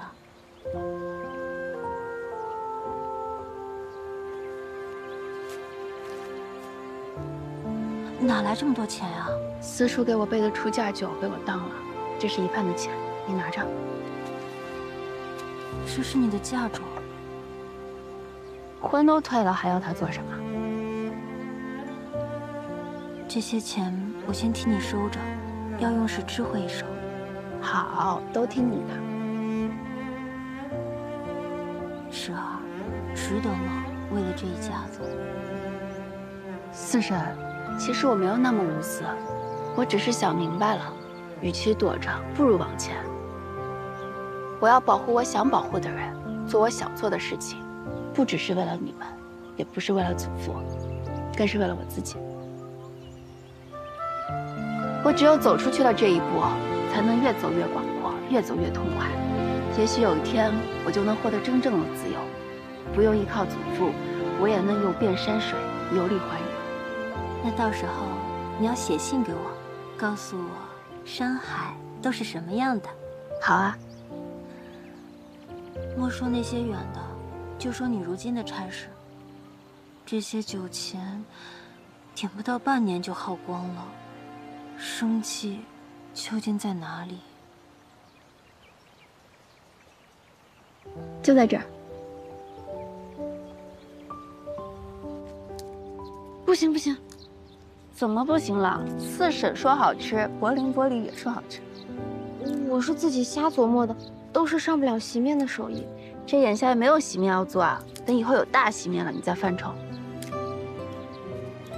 姑娘既说了，那我便试试。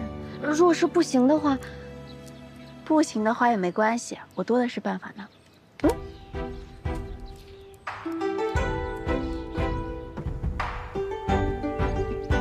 迎春抱夏，每日晨采红果，摘梗挑碱。银珠专司讨喜，蝉露蜜秋挑疤去籽。折桂负责添柴火，福东揭秘做果子，做完才能各自去休息。这天气还凉着呢，用冷水淘洗野果，这种活你怎么不让你房里的丫鬟干啊？好，迎春抱夏，那你们两个专司讨喜，你负责采红果。自今日起，做得好的月钱翻番，若有错漏，月钱折半。都去忙吧。是。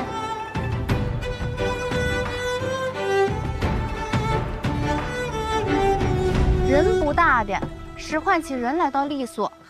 由他使唤吧，就当是小孩玩过家家。我也落几日清闲，待他碰了鼻子，就知道管家的困难。这么多现钱，也不知他从哪儿来的，回头让宝珠问问。那这个钱要是来路不正的话，惹出很多麻烦的。哎呀，我呢就是有这操不完的心呢。走吧，咱们回去再睡会儿回笼觉再说。火太大了，蜜桃手都烧焦了。我从前只伺候里根笔墨，我哪干过这种活儿啊？算了，你去休息吧，我自己烧火。那是最好。那谢谢福东姐姐。这个纸姑娘，真会变着花样糟践东西。嘿，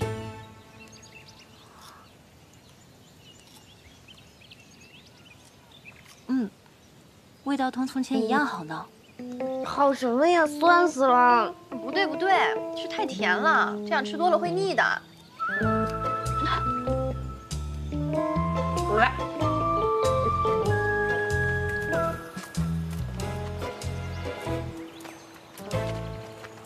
你们怎么都闲着呀？红果呢？姑娘，我刚刚去叫银珠和禅露，他们说三夫人的活还没干完呢，一直没回来，就没人去背红果。那就都扣一日的例钱。迎春，从今天起你就不必讨喜了，你就做个监督，有偷懒耍滑、出漏出错的都报给我。包夏，跟我去摘红果。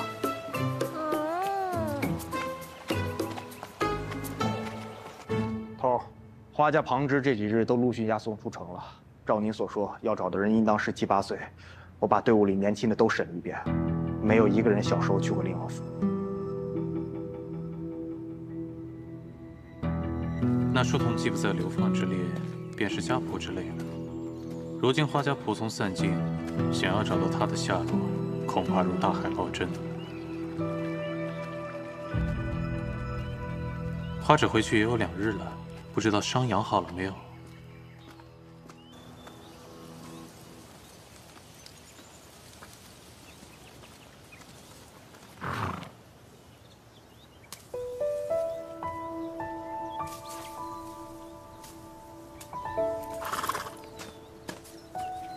这么巧，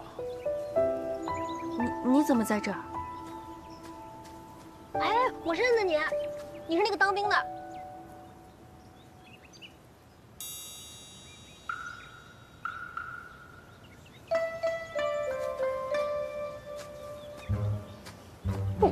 我还多余了呗，不能听呗。那日回去路上，你一直心神不宁的，后来有什么麻烦事吗？那时候没有。眼下倒是一对，是吗？那有没有我能帮得上忙的？有啊，我还有这么多红果要摘呢。看来最终还是没能下船，想通了？下船了？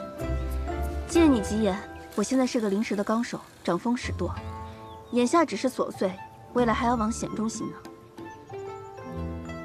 不是当兵的呀，到底是卖船的还是卖床的呀？哎呀，姑娘。你们在这摘果子啊？林婆婆，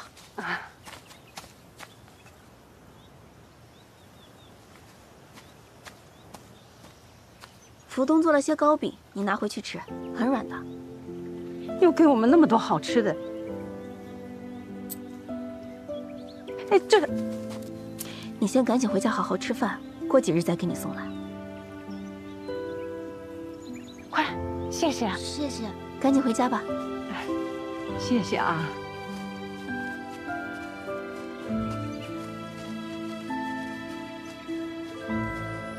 你认识他们？都是挣扎着生活的人，见着了怎能不管？他的女儿女婿都病死了。包夏，走了。怎么让2个姑娘出来干活呀？你们家男仆人呢？都跑了。老的少的，一个都没留下。你问这话什么意思啊？想来我家谋生啊？我可发不起月钱。这样，等你发得起月钱了，提前告诉我，我马上上门。看来这次回京没有谋得合适的差事。是没什么合适的，给人当打手，整日狐假虎威的。不过你放心，我还活得下去。来日方长，总会顺心遂意的。那我也祝你行船顺风顺水。走了。走。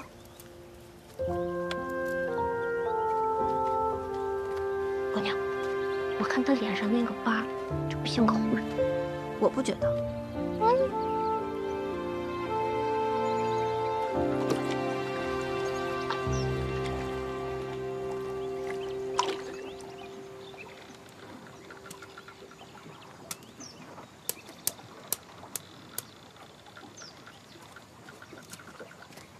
银珠，三夫人那儿忙得不可开交，你倒有空来做闲差。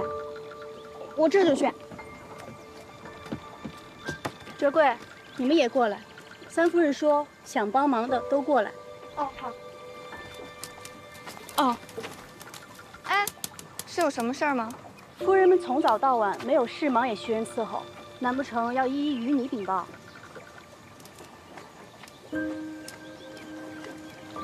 婵洛，你的月钱可是大姑娘发的。迎春姐姐，求你别难为我了，我的生气还在三夫人那里呢。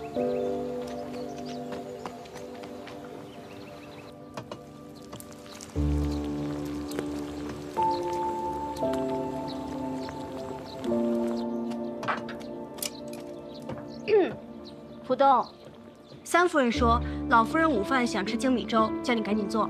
好，我现在做。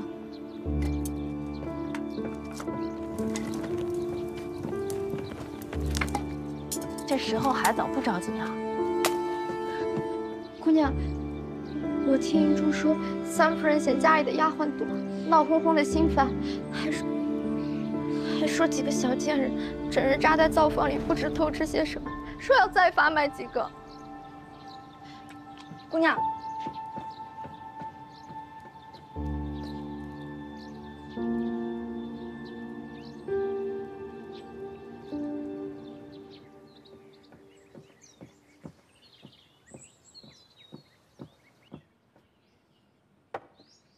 真是稀奇，当家的娘子亲来送饭。我又有事情要求祖母，自然得殷勤些。我料到了，说。祖母，先尝尝这腌菜。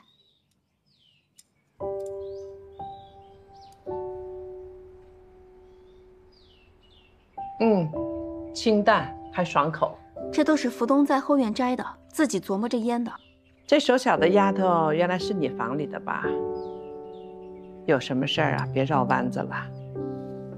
祖母，我想要回丫鬟们的生气，不然福东就要被三夫人卖了。那怎么行？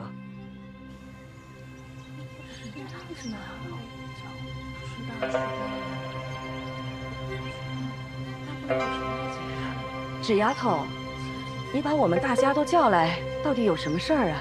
李哥的诗书还没背完呢。等三夫人来了，大家就知道了。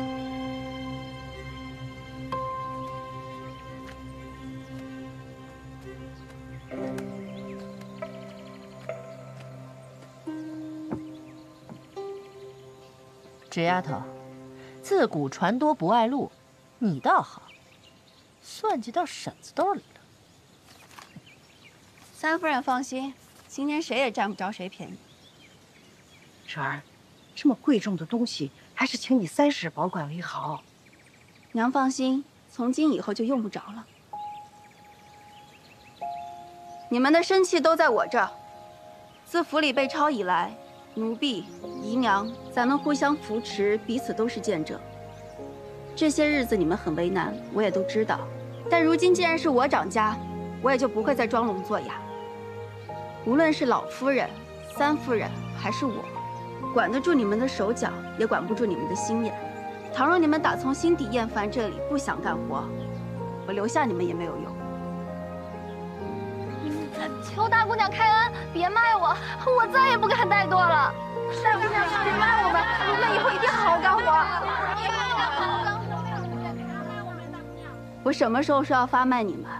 我今天拿这些契子，就是要给你们自由。真的呀？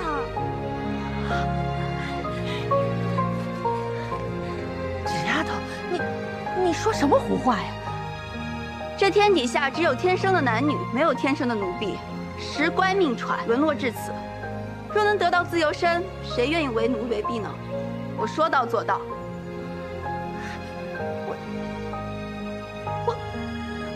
我费尽了心力去调教这些丫头，好不容易她们都不逃跑了，你上下嘴皮子一碰，这就什么都没了。那三夫人以后就不必劳心了。可是你放了奴婢以后，谁给我梳头，谁给我穿衣啊？花梨妹妹一双巧手，能画丹青，能绣花鸟，难道穿衣梳头这种简单的事情都做不好吗？包夏，给大家分礼。大家快来！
立秋，你这是要走啊？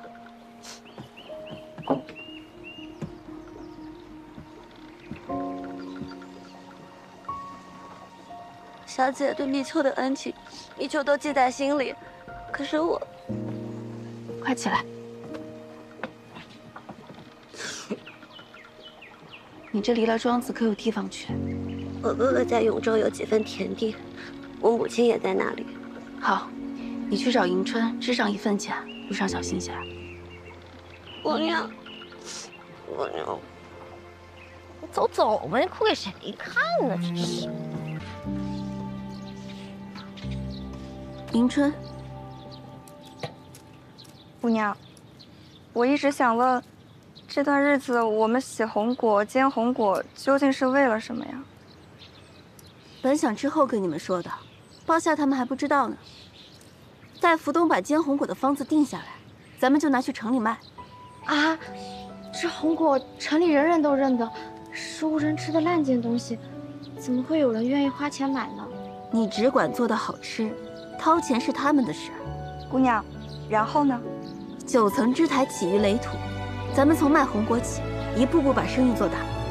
姑娘说的法子，便是从今往后举家经商。这用贫求富啊，农不如工，工不如商。咱们既要赎回祖父，只有这条路。行商就好比行军打仗，从前你们都只在内院做事，以后都要做带兵的头领，冲锋陷阵。咱们一起在皇都闯出一条路来。好，我陪姑娘一起。还有我。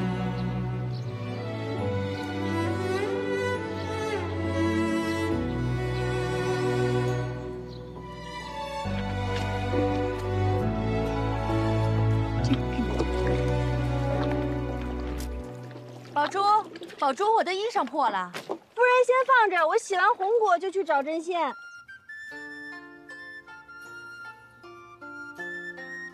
哎呀，银珠，快来帮忙！哎，来了。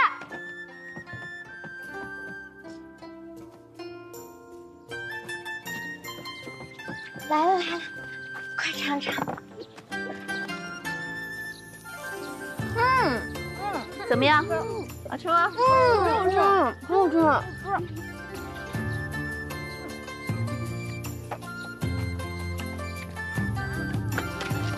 好吃呀，夫人。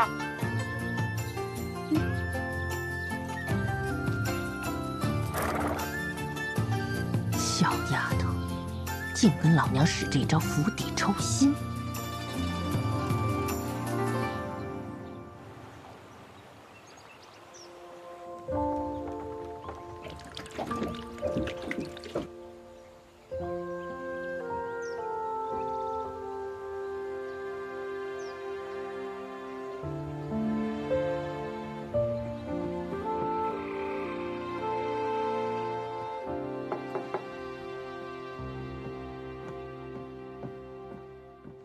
三夫人，夜里总听见老祖宗您咳嗽，苏嬷嬷耳背，我这几天就在这儿睡，好伺候您老人家。还改不改了？姑娘，这方子准能成，不过我们要怎么带到城里卖呢？这放上一会儿便粘住了。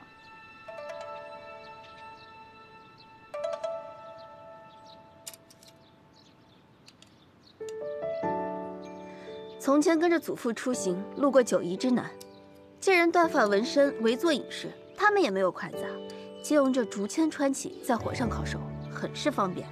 那咱们庄子什么都缺，就是不缺这竹子。这个办法好。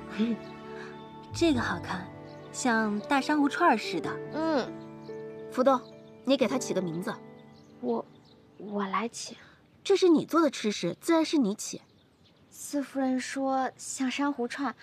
但我也没见过，我小时候总爱玩担子，就是这样红红圆圆的。不如就叫它蜜袋儿吧。好，那明天先做个30-50串，拿到城里去叫卖试试。啊，我们去卖啊？姑娘，这沿街叫卖挺丢人的，你还是口约去。那银川、福东，你们去。姑娘，您吩咐我的事儿，再脏再累，我绝没一个不字。 可这沿街叫卖，实在是……原来你们都觉得为难啊！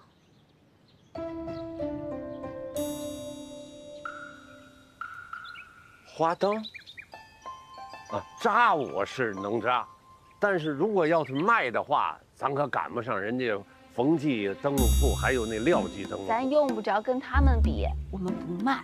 啊，那行那行。钟叔，你请按照这些图纸做就行。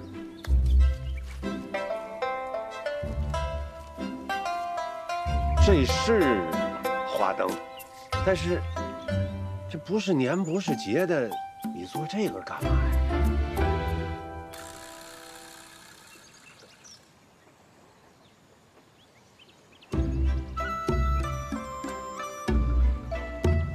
姑娘，这东西真有人买吗？ 那还用说，我已经开始盘算这一串能卖几文钱了。福东做这一锅可不容易呢。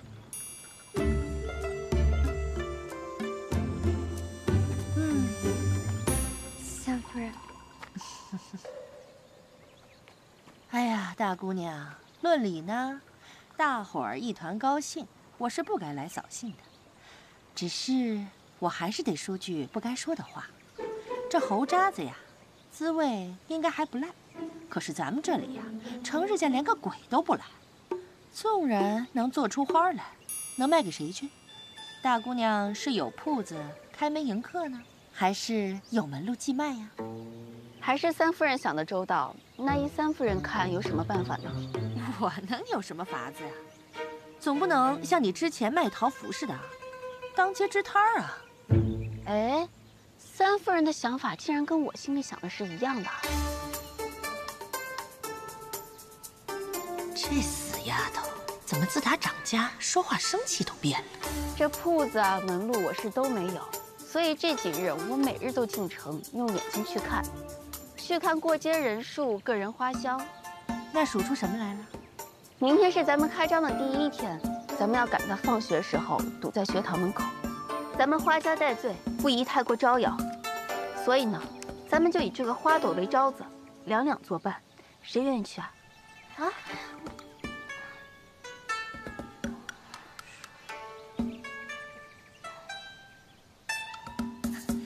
大姑娘可真是会说笑啊！以咱们家的门第，莫说灵儿他们了，便是一个小丫鬟，哪一个是不要脸的？沿街叫卖，名声还要不要？以后还嫁不嫁人呢？这三夫人啊，又说到我心底去了。迎春报下。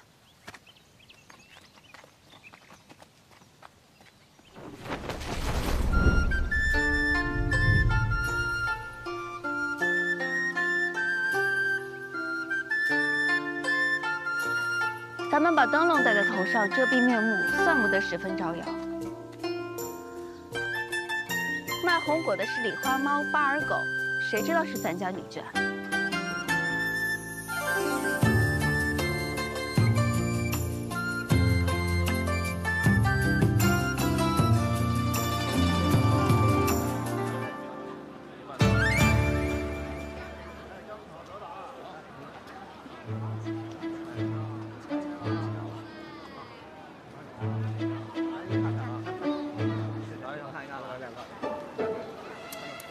哎，你别撞我呀！我没一慌。你说咱们这方法能行吗？走啊，快点儿！我也不知道呀。哎，来了，我快去！你去，你快去，我不去。哎呀，你，你干嘛呀？小猫，小丽雨。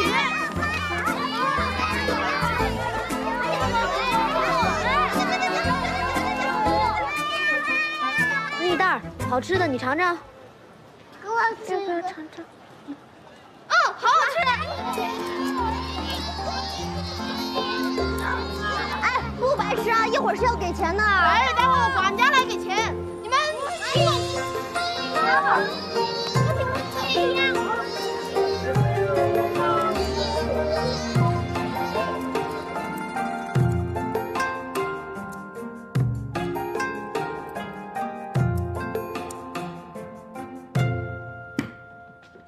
福东和鲍夏出去3个时辰，共带回来117文，4舍5入，进账的1/10归你们2个，算作工钱。谢谢姑娘。给。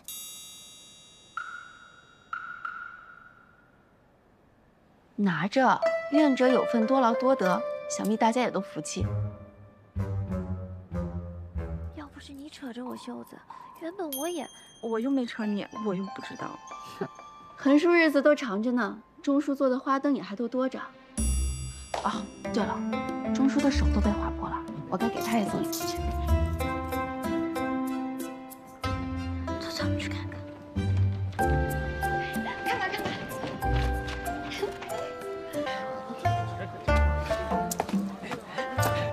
驾，我的钱。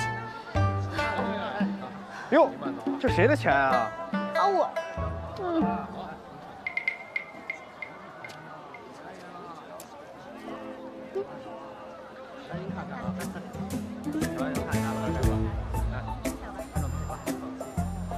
那个，你钱不要了？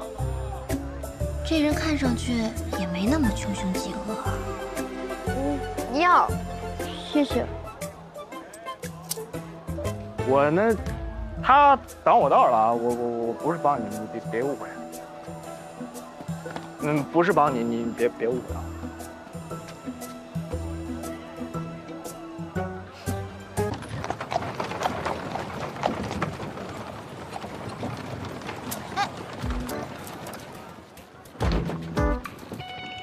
谁呀那么讨厌？是姬修斯，我知道他是谁。走。啊！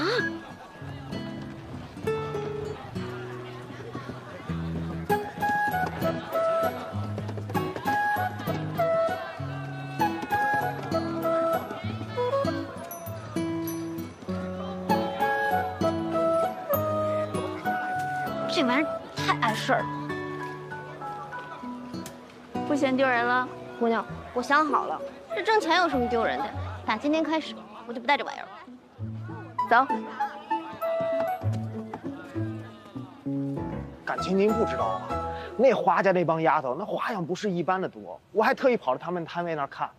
头，我主要是担心吧，花家这帮余孽借此生事儿，咱不能不谨慎着点儿。我都看了，他们那招贴上就没印花字，就印了一朵小花的图案。所以我就说吧，这花大姑娘啊，这个确实心机。你说为啥不写个花字呢？一来花家获罪啊，不便顶个明晃晃的花字儿；二来雇主都是些小孩儿，你说印个图案他们也好记。四婶，您说我说的对不对？就这？啊？你说了这么半天，就没买2串来尝尝？您不会也想吃那红果吧？我妹妹想吃。他们老早就卖完了。你妹妹也喜欢吃啊？不是，你30圈跑完没有啊？没啊。那还不去？啊，四婶，那个案头还有好多工作，我去办事了。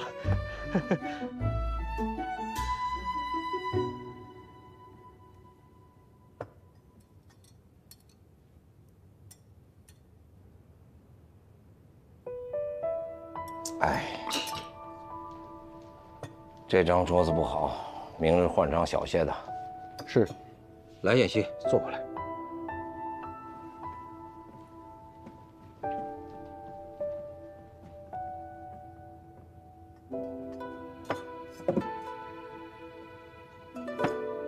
还记得以前，黄伯父您政务繁忙，那时候用膳只一张矮桌摆在旁边，您一面用膳，还要一面考我功课呢。那个时候你个头拔得特别快，长手长脚的，嘿，就窝在那么小一张桌子旁边陪着我。长青，还是把那张茶台搬回来吧。朕同燕西以后还要那般用饭。是。伯父年岁大了，吃不了太多的腥膻，你要多吃啊。鹿肉。我记得你最爱吃。我也记得。您教过我猎鹿，在围场里生好火，然后直接割肉饮血。唉，如今伯父都上不得马了。来，妍希，自从你接管七秀司以来，做得很好，只是人头落得少了些。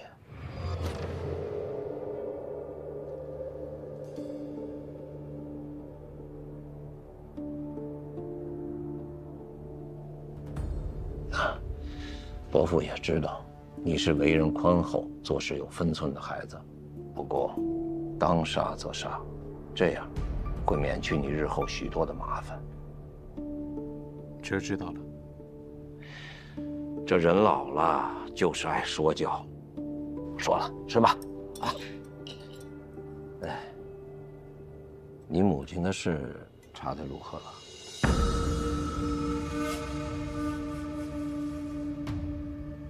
还没有眉目。吃吧。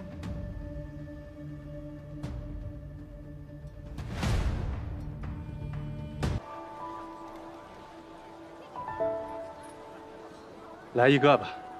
就一个啊？孩子吃吧。爹爹你也尝尝。爹爹不爱吃，你吃吧。郎君留步。一碗2个，这是补的。谢谢老板，谢谢老板。哎呀，到我们了。站吧。吃。谢谢。谢谢啊。哎，你说这民间的寻常父子是什么样？大概也是像现在这样，一面吃饭，然后听一些说教的话。哎，我也真是老糊涂了。民间的情形，你又如何知道？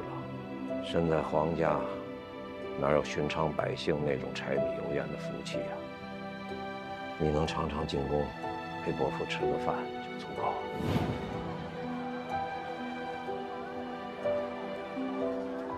这么做买卖，真的不会赔吗？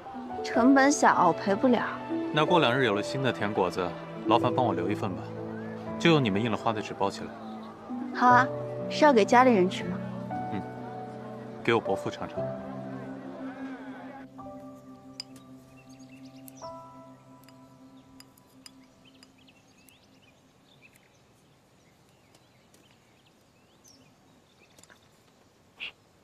你看，夫人挖个果核，跟绣花似的。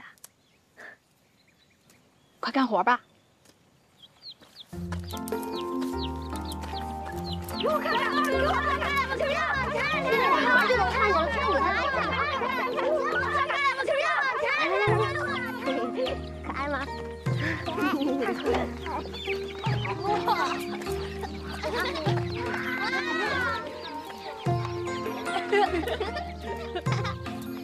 ！3、4、5，这是哪来这些鸡呀、鸭呀的？已经买回来了，手脚可真快。我是谁呀？只要等他们长大了，咱岂不是都有鸡蛋吃了？芷儿说，咱家总买鸡蛋鸭蛋吃，花销也不小，不如自家养几只，也当个消遣。哎，这有多少只啊？哎呀，别往前看，你可别弯腰，小心肚子。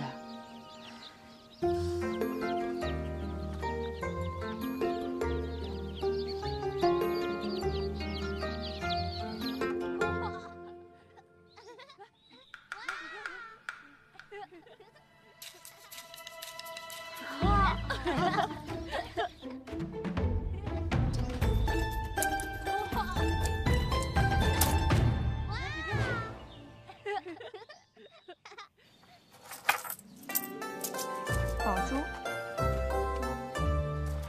这个，哎，我看看，拿来我看看。珠，福灯。哎，你拿了多少？跟从前在府里是没得比，可总比上月强得远了。嗯。哎，你跑什么呀？给我瞧瞧！你别缠我了。我告诉你，有一个人最多。啊？谁啊？这有什么可卖关子的？自然是福东啦。那不，拿了整整有1贯呢。要不是福东，哪有这些竞争？他比旁人分得多，倒也是应当应分。哎，宝珠，我看看你多少，我不管别人，我看一下，你到底拿了多少了？你给我看看点儿。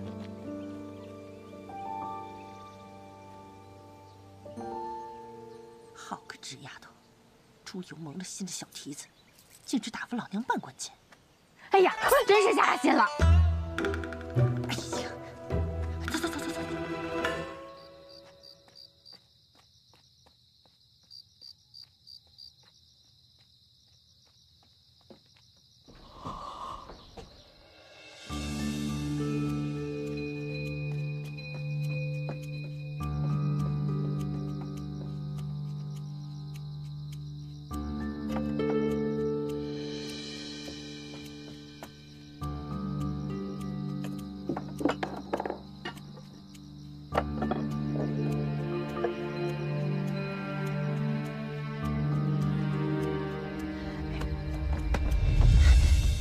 夫人，那小蹄子正在偷东西呢，您看我抓他个现行。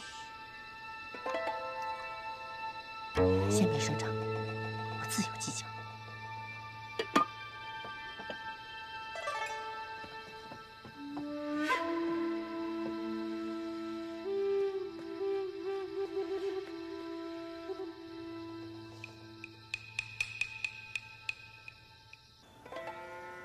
好看，嘿嘿。赶紧摘吧，摘完早点回家。啊，回家还有好吃的呢。这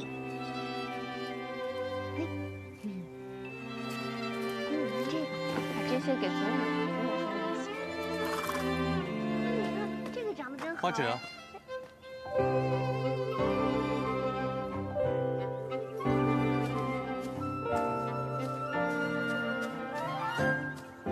你怎么来这儿了？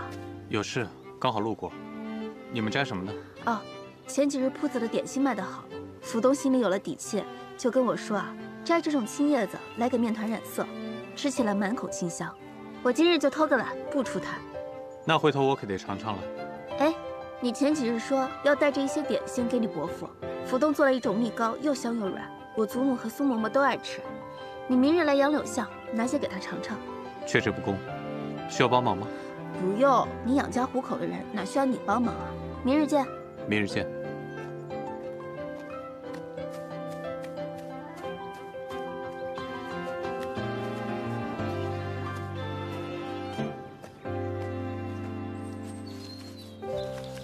这是什么？京中有一条杨柳街，专做浆水果子，这是他们新做的蜜糕。黄伯父久在宫中，难得尝尝这寻常百姓的口味，我就带了一份。妍希，七秀司本就俸禄微薄。伯父，这只要5文钱一份。5文钱？朕还没尝过5文钱的果子。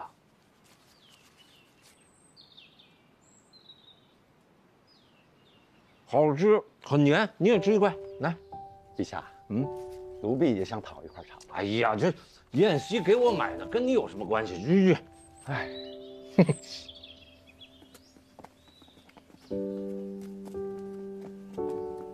陛下，献王殿下来了。参见父皇。见过殿下。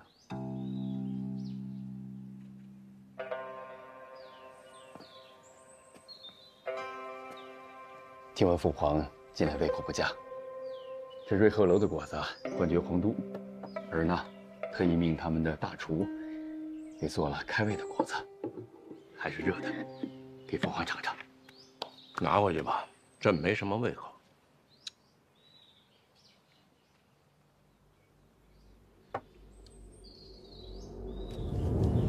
世子，这果子是花家人做的吧？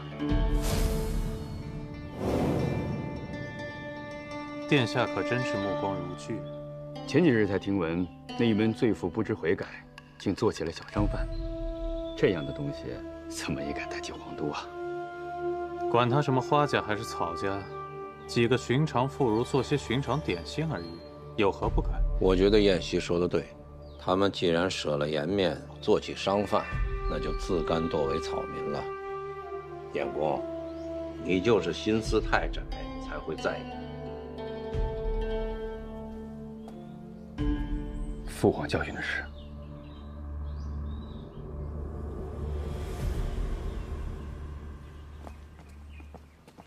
殿下，这果子扔了。是。且慢，扔了多可惜啊！弟回京不久，还从未尝过瑞鹤楼的点心。世子还真是好胃口啊！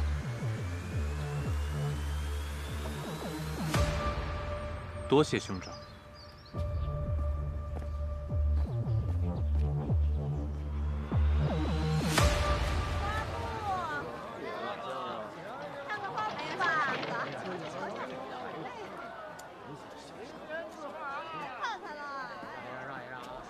哎，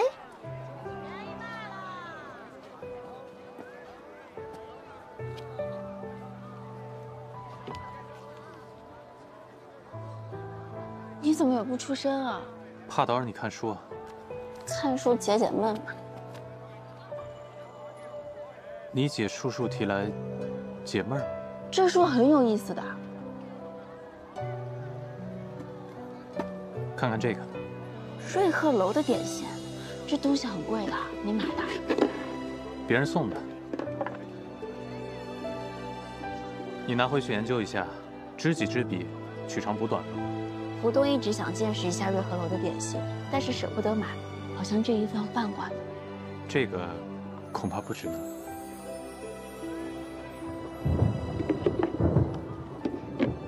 哎，看这天色啊，怕是又要下雨，这些果子我只能拉回去自己吃了。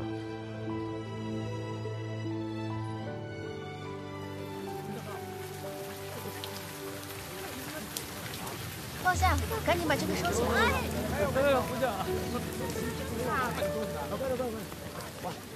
带起来！这东西可不能扔去。哎呀，这怎么下这么大呀？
停车！把花家的摊子砸了。是，把他给我砸了。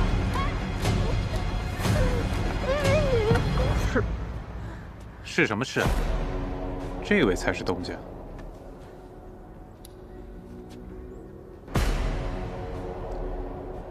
这位客人着急买点心啊，包圆可以，小车可不卖。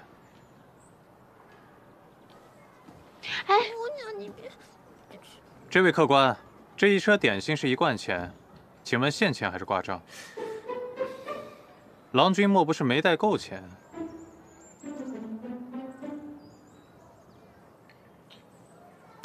这么大，找不开啊！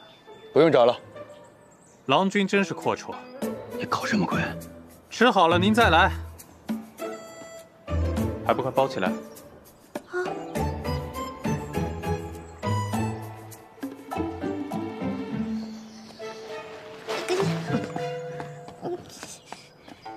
看什么看？还不走？走！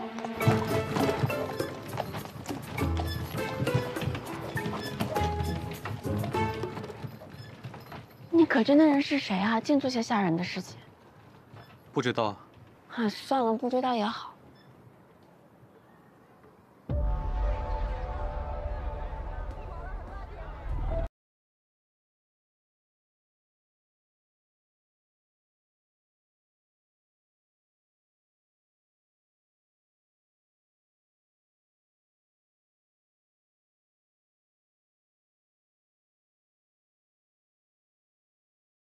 尝尝吗？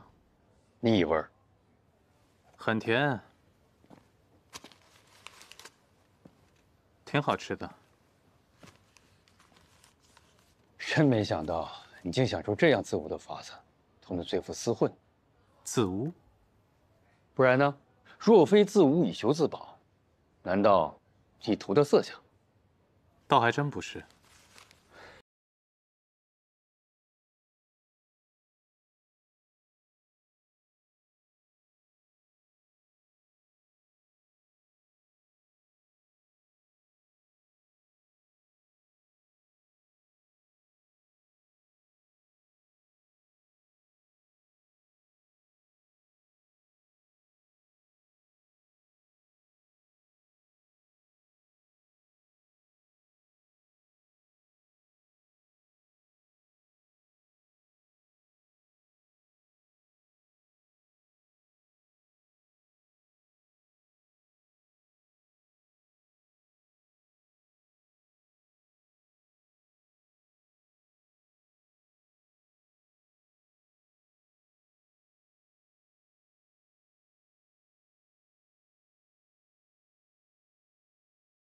殿下还记得齐如海吗？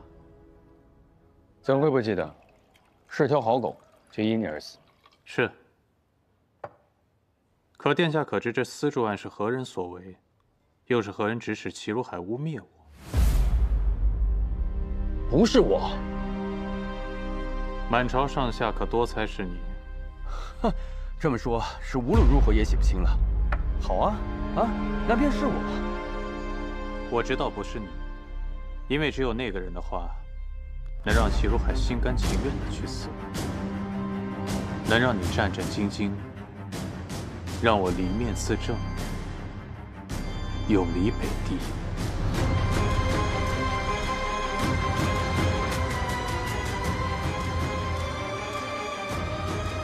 原来如此。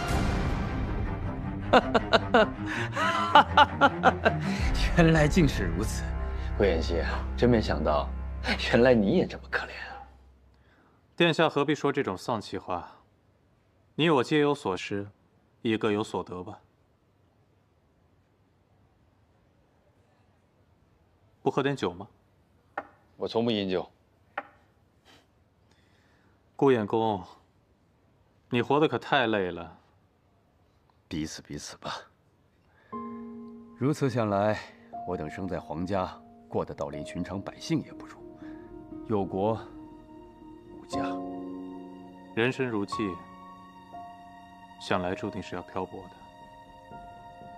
你想啊，这在街上的乞丐，牢中的盗贼，尚有所亲所爱，而你我，果真有吗？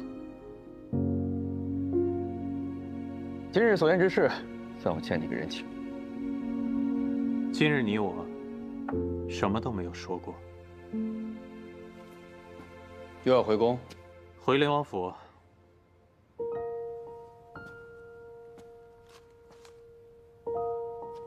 既然你不爱吃，我替你分担一点。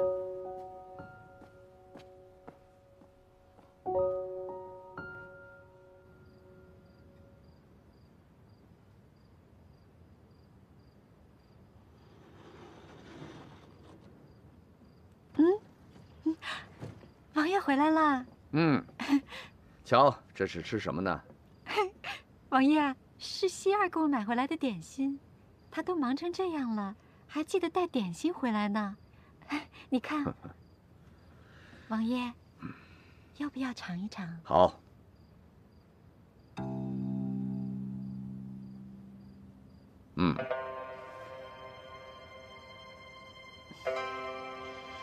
好吃吗？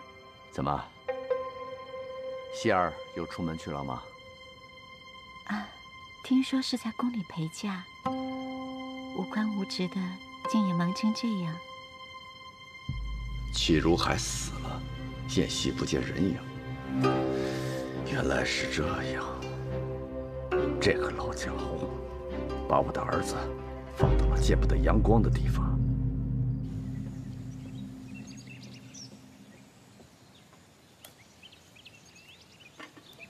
夫人，这几日啊，我就盯着这个小贱人呢。每隔3日，他就把偷来的蜜糖交给外贼转手。下一回是什么时候？多半在明日夜里。黄毛丫头管家是提傀儡上戏场，还少一口气儿嘞。明晚上，我要叫他把掌家的账本乖乖给我送回来。你且看着，什么叫蛇打七寸。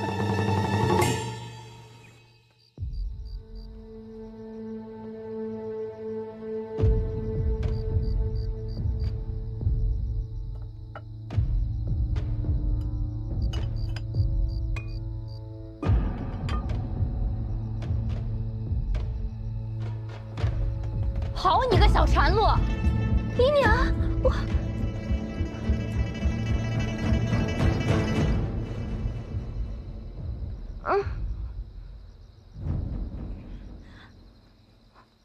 你这个丧了良心的小贱人，吃了狗胆敢吃里扒外！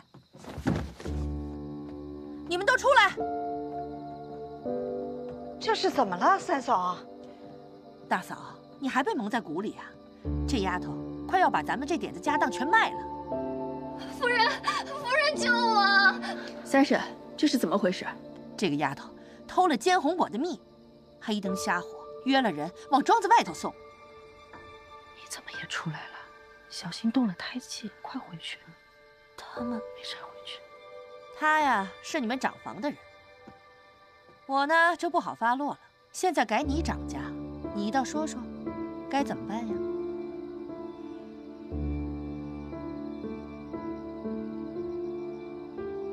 禅露，你说话。奴婢该死，任凭大姑娘责罚。若真有此事，还责罚什么？撵出去便是了。你不辩解，也该告诉我们是为什么。回大姑娘，我的母亲常年要吃药，从前用我的月钱便足够了，可自从咱们到了这里，大姑娘，奴婢是一时糊涂啊。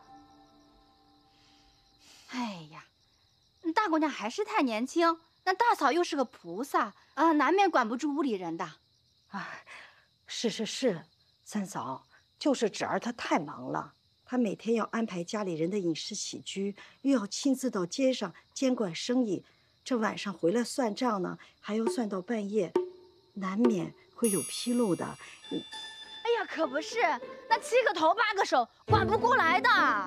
哎，这禅露，哎，又是大夫人您的人，哎，那纵然大姑娘知道这个事儿了，那哪有和老子娘拉下脸的理呀？这如此说来，你们主仆二人倒是早有成算。你回去。哎呀，二夫人，不是我说，那若还是三夫人管账的话，绝技不会出这样的事儿的。哎，大姑娘，你说对不对？老夫人说了，大半夜的听见这里吵吵嚷嚷的，有什么话不妨去他那里分辨个明白。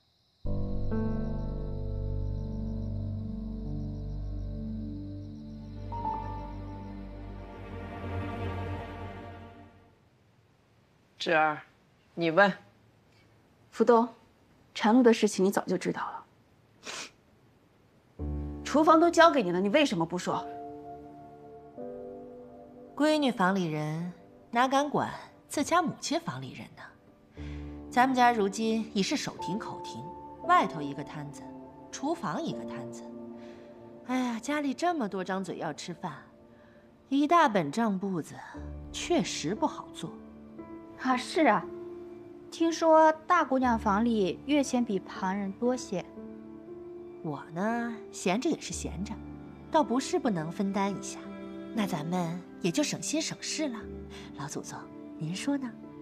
按我年轻时候的脾气，监守自盗，该戳烂了手，轰出去。老太太别撵我，我真的再也不敢了。